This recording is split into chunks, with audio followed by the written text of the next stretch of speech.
आज science and take की first class रहेगी और इसको हम लोग मॉड्यूल वाइज चलाएंगे। मतलब इसको हम लोग 6 सेगमेंट में डिवाइड करेंगे और उस 6 सेगमेंट में फिर फर्दर क्लासिफिकेशन करेंगे। तो हर एक मॉड्यूल में मल्टीपल टॉपिक्स होंगे जिसमें स्टैटिक टॉपिक भी होंगे और करंट अफेयर्स के टॉपिक्स भी होंगे। इसके थ्रू हम लोग साइंस एंड टेक का जो भी मेजर पोर्शंस है उसको कवर करेंगे। इसमें हम वो भी कवर करेंगे जो कि साइबर अरेस्ट जो हम बोलते हैं वो क्या होता है, क्योंकि मैं इस बार एक्सपेक्ट कर रहा हूँ कि डेफिनेटली साइबर सिक्योरिटी से क्वेश्चंस आएंगे, है ना। वो आना है किस फॉर्म में आना है बस इसी के ऊपर है। या तो वो पॉलिटिकल स्ट्रक्चर या स्टैट्यूटरी स्ट्रक्चर के ऊपर आ सकता है कि साइबर जो फ्रॉड हो रहे हैं उसके लिए हमारे गवर्नमेंट के पास क्या बैकअप है। दूसरा, इंटरनेशनल लॉज क्या है ना, अंतरराष्ट्रीय नियम क्या है इससे रिलेटेड। तीसरा, ये कुछ टर्मिनोलॉजी यूज किया जाता है जैसे डिजिटल अरेस्ट, है ना। ये जो टर्मिनोलॉजी यूज किया जाता है उसका मीनिंग क्या होता है, ठीक है। बाकी कुछ स्टैटिक टॉपिक्स है और कुछ डायनामिक भी है, जैसे एआई तो अभी लगातार चलता रहेगा, है ना, इंपॉर्टेंट टॉपिक्स में, और उससे क्वेश्चंस बनने का पॉसिबिलिटी बहुत हाई रहता है। रोबोटिक्स है उससे रिलेटेड होता है। फिर जैसे ब्लॉकचेन हो, ब्लॉकचेन टेक्नोलॉजी उससे रिलेटेड भी हो सकता है। हम लोग देखेंगे वन बाय वन क्या क्या टॉपिक्स को हम लोग किस तरीके से डिस्कस करने वाले हैं। तो देखा जाए तो फर्स्ट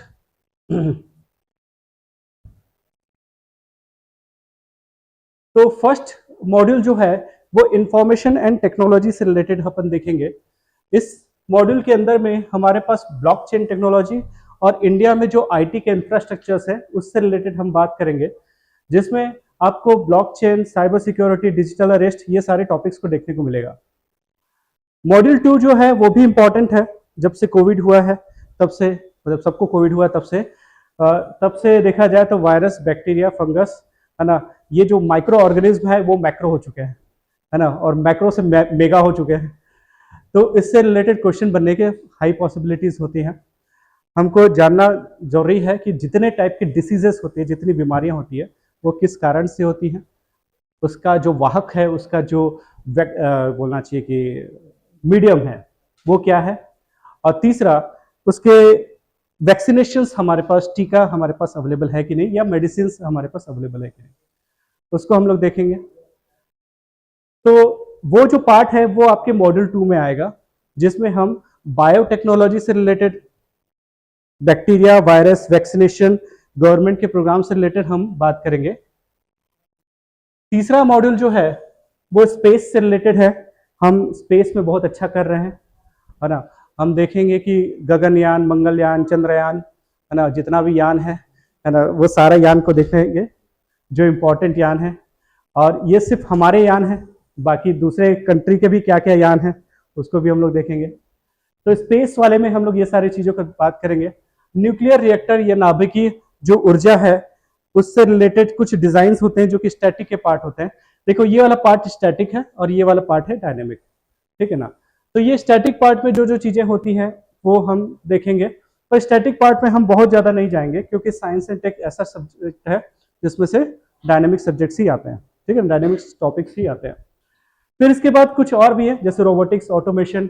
आप देख रहे हो कि नाउअडेज जितने भी ऑटोमोबाइल सेक्टर हैं वहां पे इलेक्ट्रॉनिक्स, इलेक्ट्रिकल और मैकेनिकल तीनों का एक साथ डिमांड है। क्यों? क्योंकि भाई जो गाड़ी लेते हो उसमें कोई भी गाड़ी लेते हो उसमें आप देखोगे कि एलेक्सा इनबिल्ट है या कोई ना कोई वॉइस इनेबल्ड प्रोग्राम इनबिल्ट है, प्लस बहुत सारे सेंसर्स उसमें इनबिल्ट है। फ्यूचर में हम ड्राइवरलेस कार लाने वाले हैं, अभी हम ईवी पे काम कर रहे हैं। तो ऑटोमोबाइल इंडस्ट्री जो कि इंडिया का one of the booming industry है, हमेशा से हमको बहुत ज्यादा रेवेन्यू देता आया है, तो उसमें इंडिया क्या काम कर रहा है इसको भी हम देखेंगे।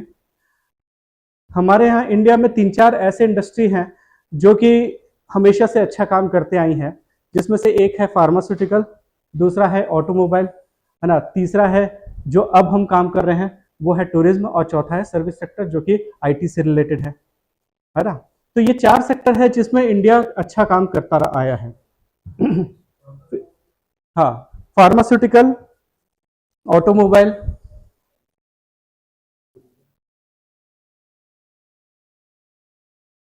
फार्मास्यूटिकल हो गया, ऑटोमोबाइल हो गया, सर्विस सेक्टर में सेवा क्षेत्र में जो आईटी से रिलेटेड जो चीज़ें हैं उस पर हम अच्छा काम करते आए हैं। और रिसेंटली हम टूरिज्म पे कुछ काम कर रहे हैं। हम देखें कि अगर कुंभ जैसा आयोजन और बार बार होने लग गया तो हमारे जीडीपी में कितना इंक्रीज होने लगेगा, क्या बढ़ेगा जीडीपी इससे, कुंभ टाइप का अगर? हाँ, इसके दो पॉसिबिलिटी हैं। देखो, जब टूरिज्म होता है दो टाइप का टूरिज्म होता है। एक कल्चरल टूरिज्म होता है, कल्चर को देखने के लिए लोग आते हैं वहाँ के, है ना। पहले तो रियल इंडिया, पुअर इंडिया देखने आते थे अब थोड़ा सा कल्चर देखने आते हैं। और कल्चर के अलावा क्या देखने आते हैं? आर्किटेक्चर्स, है ना, जो मॉन्यूमेंट्स हैं, बिल्डिंग्स हैं, उसको देखने के लिए आते हैं। तो पहले हमारे पास बस एक ताजमहल था जिसको लोग देखने आते थे। अब हम सारे को प्रमोट कर रहे हैं धीरे धीरे करके, ठीक है ना। हम जितने आर्किटेक्चर्स हैं सबको हम धीरे धीरे करके प्रमोट कर रहे हैं। तो और नॉट ओनली आर्किटेक्चर्स को, हम अपने कल्चर को भी बहुत प्रमोट कर रहे हैं। और इतना बड़े लेवल का जो आयोजन हुआ है ना, इतने बड़े लेवल का कल्चरल जो प्रोग्राम हुआ है, इसके कारण से with in India domestic expenditure बढ़ गया है ना। डोमेस्टिक एक्सपेंडिचर मतलब जो हमारे पास सेविंग्स अकाउंट में था वो खर्चा करके हम देखने गए, वहां पे जो 100 रुपए का गुपचुप था उसको 400 रुपए में खा के आए तो एक्चुअली देखा जाए तो मनी सर्कुलेशन में होना चाहिए था, है ना। और मनी जब भी सर्कुलेशन में होता है जीडीपी ग्रोथ होता है, ये चीज अच्छी बात है। वो किसी भी टाइप का होता है, इसलिए ये मेला उसका छोटा आयोजन होता है। मेला मतलब जैसे किसी बीटीआई ग्राउंड में, किसी ग्राउंड में जाके मेला लगा दिया मनी सर्कुलेशन बढ़ाने के लिए। और जब मनी सर्कुलेशन में रहता है तो मल्टीप्लायर बनता है ना। तो ये भी एक मनी सर्कुलेशन का एक अच्छा मैकेनिज्म है। पहले हमारा शेयर मार्केट बहुत अप डाउन होता था। क्यों अप डाउन होता था? क्योंकि बाहर की पैसा आता था, बाहर के पैसा चला जाता था। पर अब इंडिया के लोग ही जब पैसा लगाने लगेंगे तो इंडिया के लोग तो बाहर जाएंगे नहीं, बहुत कम लोग बाहर जाएंगे। तो इंडिया के लोग ही जब हमारे शेयर मार्केट को बेच देंगे तो बाहर के लोग आए जाए कोई फर्क नहीं पड़ेगा, हम स्टेबल रहेंगे, रॉबस्ट रहेंगे। इसलिए क्या होता है कि गवर्नमेंट का प्लान हो रहा है कि ऐसे एरियाज जहां पे हम मिनिमम इन्वेस्टमेंट से बहुत अच्छा काम कर सकते हैं, वैसे एरियाज पे हम काम करें। जैसे फ्यूचर में हो सकता है हम इलेक्शन कमीशन का फ्रेंचाइजी सब जगह सारे कंट्रीज में हम देने लग जाए, आउटसोर्स करने लग जाए। क्यों? क्योंकि इलेक्शन कमीशन इतना बड़ा डेमोक्रेटिक स्ट्रक्चर को किसी तरीके से 90% टाइम अच्छा चला रहा है ना, हमारा इलेक्शन कमीशन तो इतना अच्छे तरीके से चला रहा है, तो भाई इसका एक्सपर्टीज पूरे वर्ल्ड लेवल पे रिक्वायरमेंट हो गए। तो हो सकता है फ्यूचर में हम वैसे ही अपने इलेक्शन कमीशन के लोगों को, फ्यूचर में कहीं पे भी इलेक्शन होगा, डेमोक्रेटिक गवर्नमेंट आएगी, वहां पे हम भेजेंगे और उससे अर्न करेंगे। ये वन ऑफ द सिस्टम है, वन काइंड ऑफ सिस्टम है। देखो, अगर ये कुंभ का जो आयोजन हुआ उसके लिए जो मैनेजर्स या जो भी होंगे तो उनको फिर फ्यूचर में बाहर में कोई भी ऐसा इस टाइप का कोई भी आयोजन होगा उसके लिए भेजा जाएगा, है ना। जैसे United nation peace keeping force, है ना, सुना है? संयुक्त राष्ट्र का शांति वाला एक फोर्स होता है। वो क्या काम करता है? हमारी मिलिट्री या आर्मी के लोग दूसरी जगह जाके पीस कीपिंग का काम करते हैं, है ना, और इससे अर्न भी करते हैं। हमारा ओएनजीसी क्या करता है? हमारा ओएनजीसी विदेश में जाके दूसरे जगह ऑयल का एक्सप्लोरेशन करता है ना। तो हमारी बहुत सारे ऑर्गेनाइजेशंस अगर इसमें एक्सपर्टीज गेन कर लिए, अगर हम एक्सपर्टीज गेन कर लिए तो फ्यूचर में हमारे बाहर में भी स्कोप बनता है ना। हम भले डेवलपिंग कंट्री हैं, बट अगर हम किसी चीज को अच्छा मैनेज करते हैं तो ये एक अच्छी बात है। खैर, मुझे उस जगह पे जाना नहीं था, मैं साइंस एंड टेक पे फिर से आता हूँ। बस साइंस एंड टेक में एक चीज और हमने देखा कि ये जो कुछ सेक्टर्स हैं वहां पे हमारा इन्वॉल्वमेंट बढ़ता जा रहा है। जैसे ड्रोन, है ना, ड्रोन वर्ल्ड लेवल पे भी तो बहुत काम हो रहा है, इंडिया भी काफी तेजी से काम कर रहा है उस पर। और ड्रोन ऐसा चीज है, फ्यूचर में हो सकता है हमारा जो विजिलेंस है, जिस इन्फिल्ट्रेशन होता रहता है ना, आए दिन कोई ना कोई इन्फिल्ट्रेट करता रहता है हमारे बॉर्डर से, तो ड्रोन्स के थ्रू विजिलेंटिज्म होगा।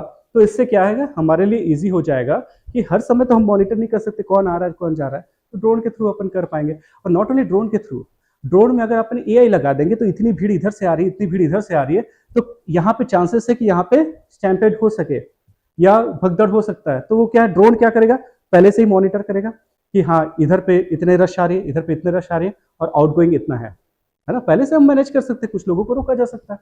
तो ये सारा चीजें, ये सारा टेक्नोलॉजी जो है, ये किसी मैनेजमेंट के लिए फ्यूचर में यूज होने वाला है, खासकर हम जो वर्ल्ड के सबसे लार्जेस्ट पॉपुलेशन वाले बन चुके हैं, है ना। तो ये साइंस एंड टेक का यूज देखा जाए, आप जब डीएम बनोगे, एसडीएम बनोगे, आप जब डीएम एसडीएम बनोगे, तो इसी साइंस एंड टेक का यूज करके ही आप बेहतरीन बेहतरीन तरीके से मैनेजमेंट कर सकोगे। जितना इजीली आप टेक्नोलॉजी को यूज करोगे, उतना लेस एरर होगा और उतना एफिशिएंसी आपकी बढ़ेगी, है ना।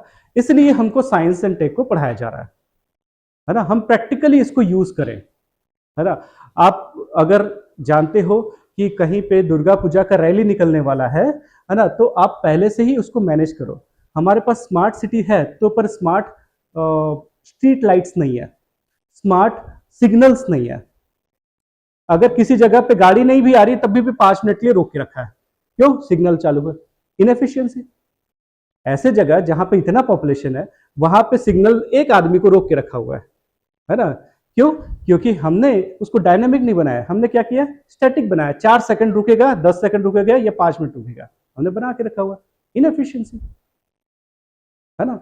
हम देखे, आप सुने होंगे कि चाइना में एक समय 12 से 15 दिन का ये ट्रैफिक लगा था, है ना। 12 to 15 डेज का ट्रैफिक लगा था। और वहां पे जितने जगह थी जहां पे ट्रैफिक लगा था, वहां पे जितने होटल्स, लॉजेस या ढाबा टाइप का जो भी रेस्टोरेंट वगैरह थे, वो वहां पे रेट्स काफी बढ़ गए। ऐसे फ्यूचर में इंडिया में भी हो सकता है ना। कभी ऐसा जाम लग जाए जैसे एक समय हुआ था मुंबई पुणे में। क्या होता है कि मुंबई में बारिश के टाइम में वैसे भी ज्यादा जाने वाली जगह होती नहीं है, तो लोग लोनावाला खंडाला घूम के आ जाते हैं। तो जैसे सैटरडे संडे या लॉन्ग वीकेंड पड़ा, तो वो मुंबई टू पुणे वाले रास्ते में 10-10 घंटे का जाम लग जाता है। अब ऐसे चीज को आप क्या वीकेंड मनाने गए थे, 10 घंटा मस्त वेस्ट करके आए ट्रैफिक में, है ना। और फिर 10 घंटा वापस भी लगेगा। आपके पास 2 ही दिन की छुट्टी थी, 2 या 3 दिन की छुट्टी थी, सोचे थे लोनावाला घूम के आओगे, पता चला रास्ते से ही वापस आ गए। ये यही पार्ट है। इसलिए हमको क्या है, साइंस एंड टेक को पढ़ना है, ताकि ट्रैफिक मैनेजमेंट हो सके, भीड़ मैनेजमेंट हो सके, एज वेल एज हमारे पास तो रिसोर्सेज ज़्यादा नहीं है। उन रिसोर्सेज को एफिशिएंटली यूटिलाइज करने के लिए हमको साइंस ही सही टूल्स दे सकता है, ठीक है। तो यही चीज़ के लिए ये टॉपिक है। तो जो मॉड्यूल 5 है, इसमें हम रोबोटिक्स और ऑटोमेशन के बारे में बात करेंगे, और मॉड्यूल 6 में हम कुछ emerging technology plus Nobel prize winners उसके बारे में बात करेंगे। तो ये सारे 6 मॉड्यूल्स हैं जिसके बारे में हम डिस्कस करेंगे। तो फर्स्ट टॉपिक में आने से पहले कुछ ज्ञान की बातें।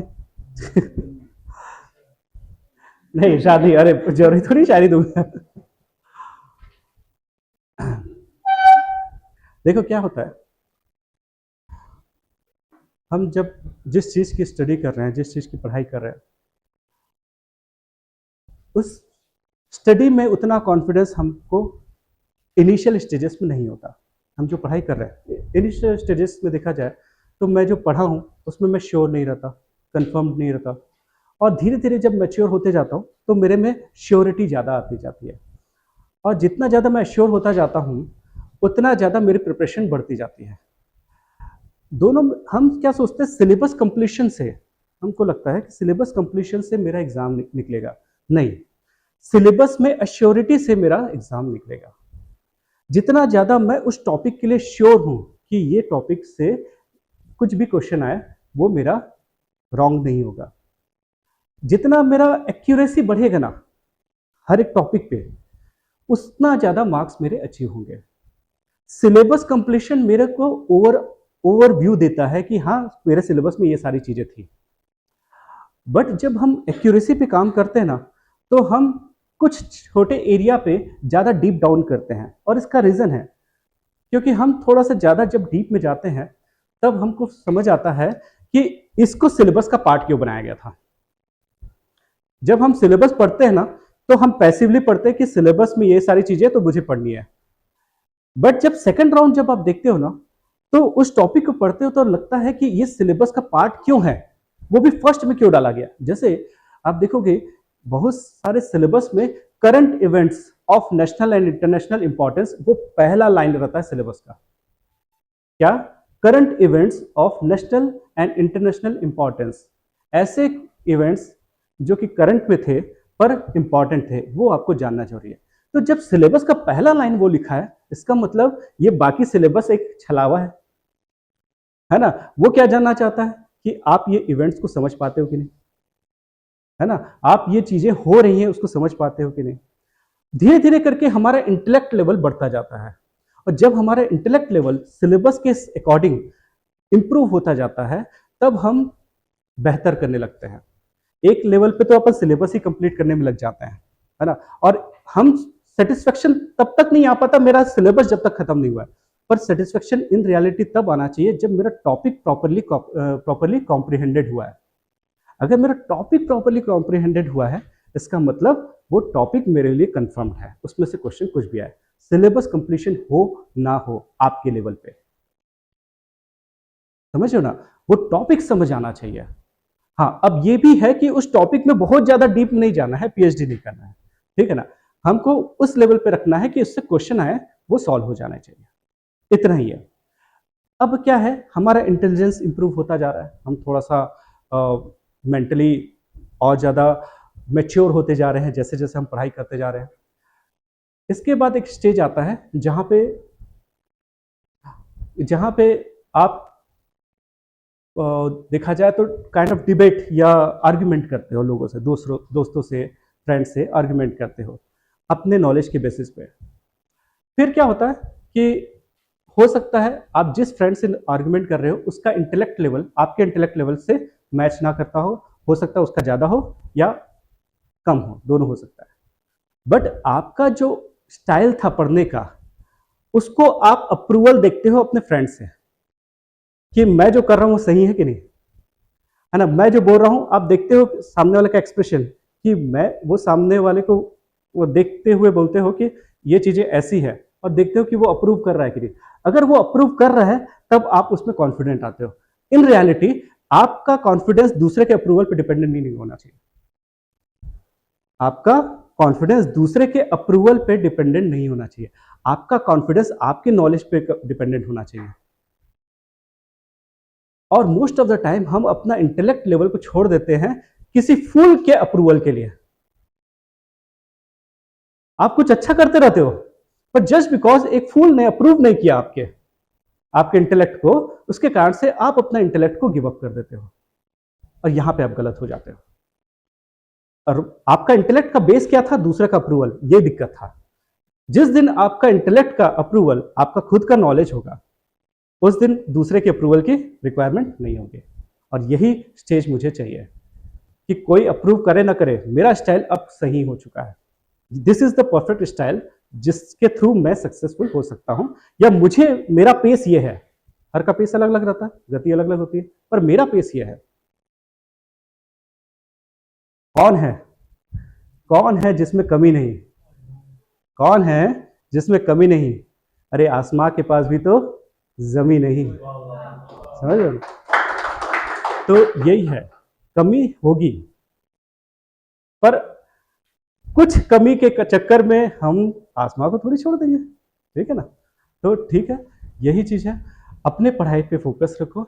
सिलेबस बड़ा होता है, कई बार ऐसा होता है कि आपको फील होगा कि मेरा एक साल में खत्म ही नहीं हो पाया, कोई बात नहीं, सिलेबस इतना डाल के रखा है क्या करोगे, होता है ऐसा, फील होता है, पर मेक श्योर करो जितना पोर्शन पढ़ रहे हो वो बहुत अच्छे से पढ़ो, ठीक है ना। हम तो सिलेबस यहां पे खत्म कर देंगे, पर मेन चीज है कि आप सिलेबस खत्म करते हो कि नहीं, दोनों में डिफरेंस है कि नहीं। हमारे सिलेबस खत्म करने में और आपके सिलेबस खत्म करने में डिफरेंस है, हम चाहते हैं कि आपका सिलेबस खत्म हो, ठीक है। तो यहां से हम चालू करते हैं क्रिप्टो करेंसी के बारे में पढ़ने के लिए। ऐसा करेंसी जिसको क्रिप्टो किया गया है, क्रिप्टो एनक्रिप्टेड किया गया है, ऐसा जिसको छुपा दिया गया है लॉक से। तो क्रिप्टो करेंसी ऐसा करेंसी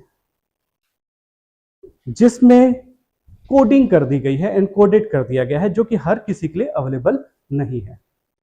नाम से लगता है, हम बोलते हैं एनक्रिप्शन और डिक्रिप्शन। एनक्रिप्शन मतलब कि हम किसी को लॉक कर देते हैं, डिक्रिप्शन मतलब हम अनलॉक करते हैं। तो ऐसा करेंसी जिसको क्रिप्ट कर दिया गया है, दैट इज क्रिप्टो करेंसी। ये एक डिजिटल या वर्चुअल करेंसी, मैं इंग्लिश और हिंदी दोनों में दिखाऊंगा, ये अगला स्लाइड हिंदी होगा, है ना। आप बस समझने की कोशिश करो। कि ऐसा करेंसी जो कि डिजिटल है या तो वर्चुअल है, ऐसा करेंसी जिसको कंप्यूटर ने जनरेट किया है, ठीक है, उसको हम बोलते हैं क्रिप्टो करेंसी। ऐसा करेंसी जो कि हर किसी के पास अवेलेबल नहीं हो सकता अगर उसके पास कंप्यूटर नहीं है, क्योंकि कंप्यूटर ही एनक्रिप्ट और डिक्रिप्ट करेगा। तो इसलिए ऐसा करेंसी जो कि डिजिटल फॉर्म में है, फिजिकल फॉर्म में नहीं है, भौतिक तौर पे उपलब्ध नहीं है, वो क्रिप्टो करेंसी है। इसके लिए जो टेक्निक यूज होता है, जो सिद्धांत यूज होता है, उसका नाम है क्रिप्टोग्राफी। क्रिप्टोग्राफी का सिद्धांत इसमें यूज होता है। देखा जाए तो इसका पर्पस है ट्रांजैक्शन। हम कोई भी करेंसी का पर्पस क्या होता है, किसी भी मुद्रा का पर्पस ये होता है कि हम विनिमय कर सके, हम ट्रांजैक्शन कर सके। और उसका पर्पस क्या होता है कि हमको वस्तु या सेवा, गुड्स या सर्विसेज लेने के लिए और देने के लिए जो मीडियम की रिक्वायरमेंट होती है, उसके लिए करेंसी की रिक्वायरमेंट होती है। किसके लिए? गुड्स एंड सर्विसेज का विनिमय के लिए, ट्रांजैक्शन के लिए क्या चाहिए? करेंसी की रिक्वायरमेंट होती है। तो क्रिप्टो की करेंसी की क्या जरूरत पड़ी, हम इसको देखेंगे। ये क्रिप्टो करेंसी का जो ओरिजिनेटर है वो है सातोशी नाकामोटो, ठीक है ना, सातोशी नाकामोटो। इसने सबसे पहले जो क्रिप्टो करेंसी लॉन्च किया था उसका नाम है बीटीसी, बिटकॉइन, है ना। बिटकॉइन सबसे पहले लॉन्च किया, उसके बाद और भी कॉइन्स आ गए, लाइट कॉइन, ये कॉइन, वो कॉइन, बहुत टाइप के आ गए।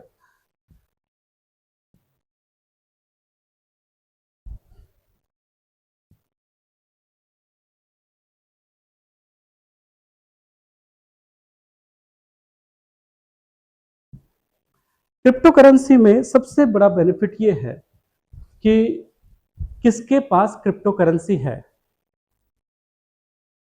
कितना ट्रांजैक्शन उसने किया, इसका नॉलेज गवर्नमेंट को नहीं होता, सरकार को नॉलेज नहीं होता कि किसके पास कितना क्रिप्टो करेंसी है।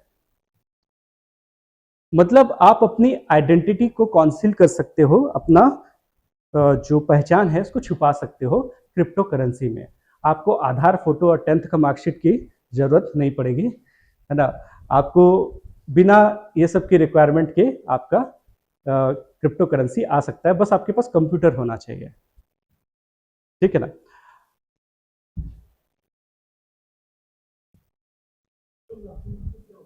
हाँ, क्रिप्टोग्राफी वो टेक्निक है जिसमें किसी चीज को लॉक किया जाता है। कौन, किसने पूछा? अच्छा, आपने पूछा। अच्छा। वॉइस, हाँ कुछ ऐसा वॉइस वाला बंदा सुना नहीं था मैंने। तो क्या है, क्या बोले, हाँ, क्रिप्टोग्राफी ये है, जैसे क्या है, हम जब ना व्हाट्सएप करते हैं तो उसमें ऊपर में लिखा रहता है दिस कन्वर्सेशन इज इनक्रिप्टेड करके, है ना, लिखा रहता है। तो वो क्रिप्टोग्राफी टेक्निक है।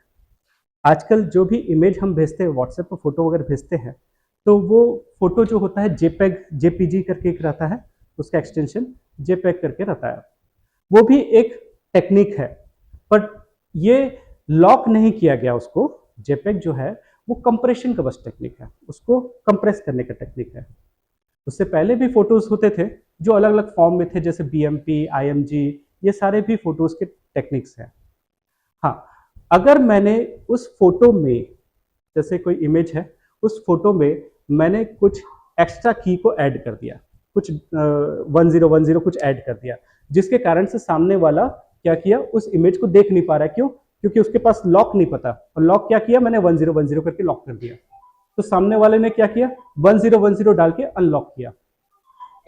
इसके थ्रू हम सामने वाले को इमेज भेज पाए, ठीक है ना। तो तरीका क्या हुआ, हमने उसको एनक्रिप्ट किया और वो की हम पास ऑन किए और डिक्रिप्ट कर दिया। प्रॉब्लम क्या है, देखो, एनक्रिप्शन की जरूरत क्यों पड़ी? जैसे मैं मोबाइल पे बात कर रहा हूं और मोबाइल पे बात कर रहा हूं, इसको कोई भी सुन लेगा, हा? अगर कोई भी सुन ले तो दिक्कत है। इसका मतलब मैं मोबाइल पे जो भी बात कर रहा हूं, उस जो मेरा आवाज है वो एनक्रिप्टेड फॉर्म में जाना चाहिए, अदरवाइज कोई भी सुन लेगा। पहले ऐसा होता था टेलीफोन एक्सचेंज में, जिनकी रात की ड्यूटी लगती थी वो ऐसा लगाता था और सुनता रहता था दूसरे की बात को। टाइम पास कैसे करेगा, रात को ड्यूटी है ना। तो इसके बाद से हम क्या चालू कर दिए, एनक्रिप्शन और डिक्रिप्शन चालू कर दिया, है ना, ताकि मेरा की मतलब मैं जिसके पास पहुंचना चाहता हूं वहीं तक वो पहुंचे। उसके लिए हमने क्या यूज किया? इसके लिए हम लोगों ने की यूज किया। और वो की किसके पास है? वो की मेरे मोबाइल के पास है और मेरे सिम के पास है। मेरा मोबाइल और मेरा सिम, ये दोनों यूनिक कॉम्बिनेशन बनाता है जिसके थ्रू मेरा मोबाइल सिग्नल भेजता है ना, एनक्रिप्टेड फॉर्म में। अब उसका मोबाइल और उसका सिम, वो उसको डिक्रिप्ट कर पाएगा और कोई नहीं कर पाएगा। समझे ना? तो मेरे मोबाइल की आइडेंटिटी क्या थी? IMEI, सुना होगा IMEI नंबर मोबाइल का, है ना। मेरे सिम का एक नंबर होता है जिसको IMSI बोलते हैं। तो IMEI और IMSI नंबर दोनों मिलके एनक्रिप्ट कर देते हैं आपकी बातों को, और सामने वाला डिक्रिप्ट करता है उसका IMEI और उसका IMSI, मतलब उसका सिम और उसका मोबाइल का इक्विपमेंट। ये दोनों मिलके क्या होता है? डिक्रिप्ट, एनक्रिप्शन, डिक्रिप्शन होता है। तो ये भी क्रिप्टोग्राफी की टेक्निक है।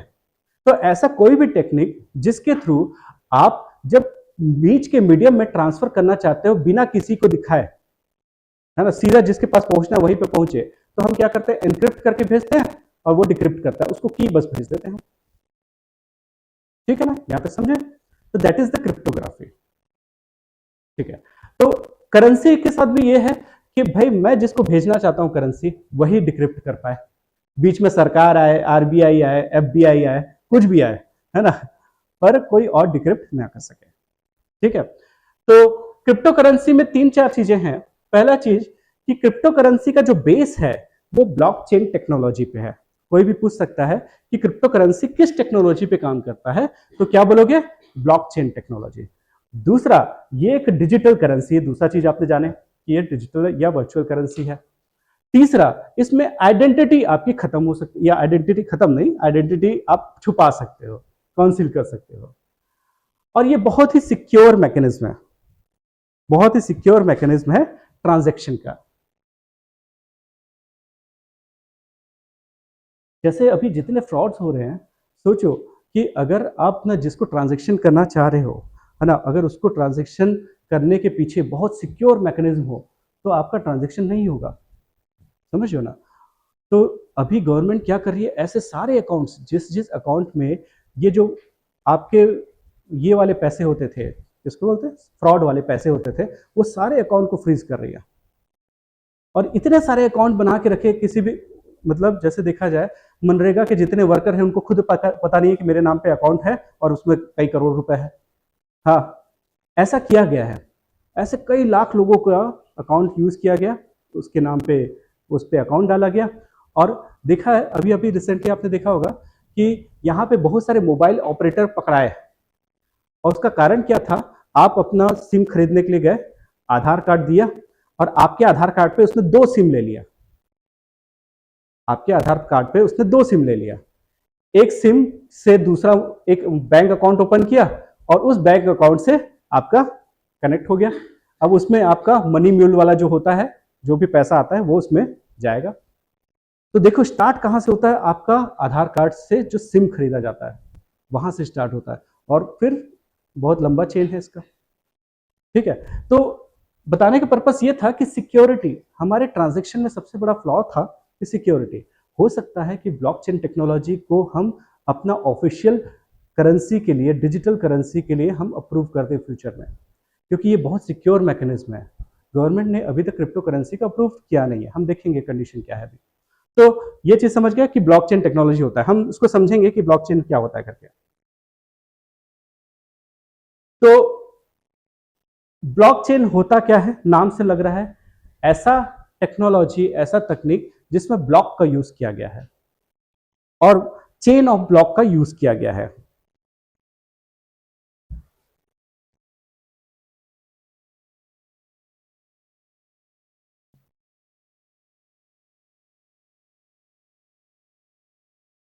क्या होता है? बचपन में ना वो स्नेक वाला गेम खेला होगा नोकिया के मोबाइल में। तो ऐसा ऐसा जाता जाता उसके साथ एक और ब्लॉक जुड़ जाता है, फिर जाता जाता है, फिर एक और ब्लॉक जुड़ जाता है, तो सांप बहुत बड़ा हो जाता है, लंबा हो जाता है। खेला है कभी? हाँ खेला है ना। हाँ, नहीं तो घर जाके खेलना, ठीक है। तो क्या है, वो जो सांप है उसके साथ ना ब्लॉक जुड़ता जाता है, जुड़ता जाता है। अब वो जो सांप है उसको देख के ये समझ जाओगे ना कि ये सांप क्या क्या खाया है, क्योंकि पीछे में सारे ब्लॉक जुड़े हुए हैं, ये इधर गया था, उधर गया था, उधर गया था, उधर गया था, तो ये सारे ब्लॉक जुड़ते जाते हैं। वैसे ही अगर मैंने इनको हेमराजन को पैसे ट्रांसफर किए क्रिप्टो करेंसी से, हाँ क्रिप्टो करेंसी से है ना, पैसे अगर मैंने ट्रांसफर किए तो मेरे पास जो क्रिप्टो करेंसी था उसके पास पुराना इंफॉर्मेशन भी था कि मैं कहां कहां से मेरे पास ये करेंसी आया। तो जो जो मालिक थे, जो जो उसके ओनर थे, सबका डाटा उसमें ऐड होता गया कि मेरे पास पैसा कहां से आया था। अब जैसे ही मैंने इनको ट्रांजैक्शन किया, एक और ब्लॉक जुड़ गया उसमें कि अब हेमराजन के पास पैसा है। फिर इन्होंने उनको कर दिया शराब को, जिसने कभी किसी को ट्रांजैक्शन नहीं किया, फिर दोबारा अपने पास रखा रहा। तो क्या हुआ, अब इनके पास इंफॉर्मेशन जाएगा, इनके पास करेंसी जाएगा, तो इनके पास की जितने करेंसी, ये जितना भी ट्रांजैक्शन हुआ उसका डेटा के साथ वो जाएगा, है ना। तो इससे क्या बेनिफिट हुआ कि जो फर्स्ट ओरिजिनेटर था करेंसी का, उसने उसका नाम जुड़ा है, उसके बाद उसने जिसको जोड़ा, उसका जिसने जोड़ा, जिसके वजह जोड़ा। इसका मतलब मैं कोई अलग से कोई करेंसी नहीं ला सकता, क्योंकि उस करेंसी को डिक्रिप्ट करने से पहले सबको पता चल जाएगा कि इसको कहां कहां से करेंसी आया। अगर इसके पास सोर्स ही नहीं था तो आना नहीं चाहिए था, मतलब वो फेक है। जैसे मेरे पास 10 रुपए का नोट आया, वो श्योरली आरबीआई से आया होगा ना, चलो 10 रुपए नहीं, 100 रुपए का, चलो है ना, 100 रुपए का अगर नोट आया तो श्योरली आरबीआई से आया होगा। पर उस 10 रुपए के नोट में आपको पता चल पाता है कि कहां कहां से आया है?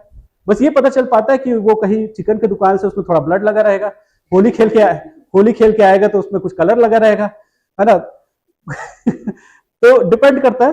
तो बस इतना ही पता चल पाता है कि ये चिकन की दुकान से आया है कि होली खेल के आया है। बट अगर हमारे पास डिजिटल करेंसी होता तो आरबीआई को पूरा इंफॉर्मेशन रहता कि इसके पास करेंसी कहां कहां से ट्रांजैक्शन होके आया है। यही इसका सबसे सिक्योर मैकेनिज्म है, आने का भी इंफॉर्मेशन है और जाने का भी इंफॉर्मेशन है। तो हर समय ब्लॉक जुड़ता जाता है, इसके कारण से ये ब्लॉकचेन टेक्नोलॉजी इसको बोला जाता है। समझ गए इस चीज को? ब्लॉक ऑफ इंफॉर्मेशन, हाँ हाँ वो बताऊंगा ना मैं। अभी बताया कि प्रोडक्शन पे नहीं गया, अभी ट्रांजैक्शन पे गया हूं, है ना। कैसे आया उसके बारे में अपन देखेंगे। पर ये टेक्नोलॉजी समझे कि ब्लॉकचेन क्या है, कि हर बार एक नया इंफॉर्मेशन उसके साथ ऐड होता जाता है। हो सकता है वो करेंसी दोबारा वापस आए मेरे पास, पर फिर से एक नया इंफॉर्मेशन ऐड होगा उस करेंसी में, ठीक है। अब क्या होता है, कई बार क्वेश्चन ऐसे पूछता है कि ये प्रूफ ऑफ वर्क या प्रूफ ऑफ स्टेक ये किससे रिलेटेड है, internet of things, artificial intelligence, crypto currency, ये। तो इससे रिलेटेड दो मैकेनिज्म है जिसका नाम है proof of work and proof of stake. इसका नाम सिर्फ क्या लग रहा है कि जो करेंसी जिसने निकाला है उसका प्रूफ इसमें है, दूसरा जिसका जिसका जिसका जिसका कंट्रीब्यूशन है उससे रिलेटेड इंफॉर्मेशन है। तो इसलिए क्या होता है, इस करेंसी में ये दो टर्मिनोलॉजी को यूज किया जाता है, प्रूफ ऑफ वर्क और प्रूफ ऑफ स्टेक।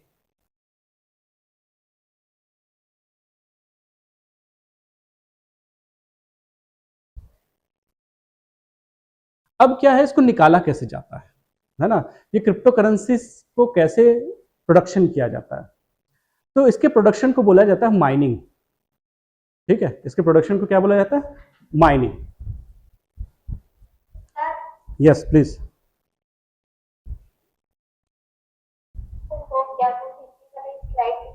हाँ हाँ हिंदी वाला देख लो, सामने रखा। तो मैं ये बता रहा था क्रिप्टो करेंसी का, हाँ प्रोडक्शन जो होता है उसको माइनिंग बोला जाता है। अब माइनिंग होता कैसे है, जैसे क्या मैं माइन कर सकता हूं नया क्रिप्टो करेंसी? यस मैं कर सकता हूं।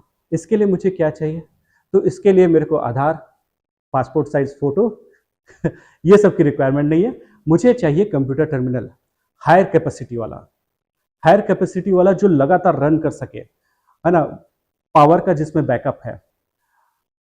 और उसको मैं क्या करूंगा, I want to participate for crypto currency, इस टाइप से मैं उस नेटवर्क के साथ ऐड कर दूंगा।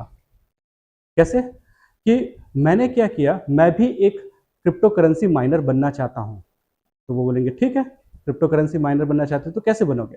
तो आपके पास कंप्यूटर है, यस मेरे पास कंप्यूटर है। हायर कैपेसिटी वाला है, यस हायर कैपेसिटी वाला है। हार्ड डिस्क वगैरह सही है, हाँ सही है, तो ठीक है। एसी वेसी लगा लेना उस रूम पे और उसके बाद वो कंप्यूटर को रेडी कर देना।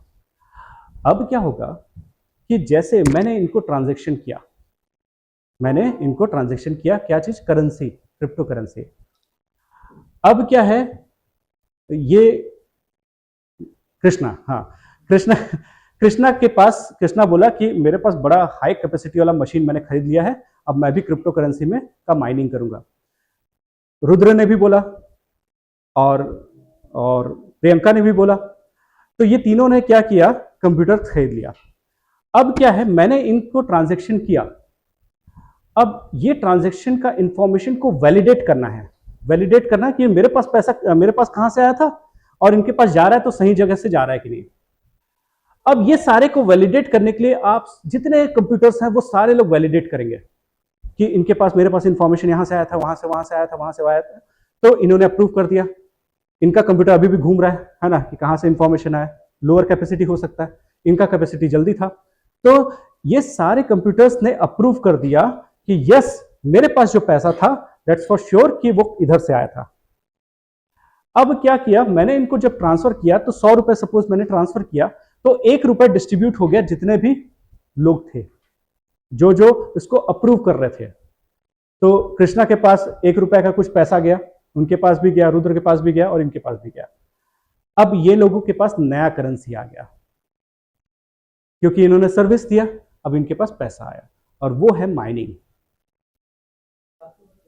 हाँ, इनिशियल नाकामोटो है ना, क्या है, इनिशियल फेजेस में उसने इस सिस्टम को चालू किया। जैसे क्या है, मैंने बोला आपको कि ये जो पीपल का पत्ता है ये अब करेंसी होगा, ठीक है ना। ये जो पीपल का पत्ता है ये अब करेंसी है, मैंने आपको दे दिया। और मैंने बोला जो मेरे पास कहां से पीपल का पेड़ आया है उसको अप्रूव कर सकेगा, उन सभी को मैं पीपल का पत्ता दूंगा, समझना, वो पत्ता मैं उनको भी दूंगा। अब क्या है, आपको दिया और सबको दिया। आपने बोला कि, मैंने ये बोला कि इस पीपल के पत्ते को सब जगह ट्रांसफर कर सकते हो, कहीं पे भी बेच सकते हो, पर वो गवर्नमेंट के नजर में बस नहीं आना चाहिए, हम लोग उसी को ट्रांजेक्शन में यूज करेंगे, है ना, आपके और मेरे अप्रूवल से, और जितने लोग पीपल को मानते हैं वो सबके अप्रूवल से, है ना। सबके अप्रूवल से क्या हुआ, पीपल का पत्ता को कंफर्म कर दिया गया कि भाई अब इसको करेंसी में यूज करेंगे हम लोग। अब भाई हर कोई ऐसे में तो कोई भी लेके आ जाएगा पीपल का पत्ता, तो हम सोचे कि ना नहीं, ऐसा पर्सन जिसके पास थोड़ा कंप्यूटर का नॉलेज हो, है ना, जिसके पास वो टेक्निक हो, जिसके पास वैसे कंप्यूटर्स का सिस्टम हो, वही माइनिंग कर सके, और उसके पास टेक्नोलॉजी हो वैसा, वही कर सकेगा। तो जितने लोग वैसे हैं हम सब मिलके आपस में वैसे ही ट्रांजेक्शन करेंगे, है ना।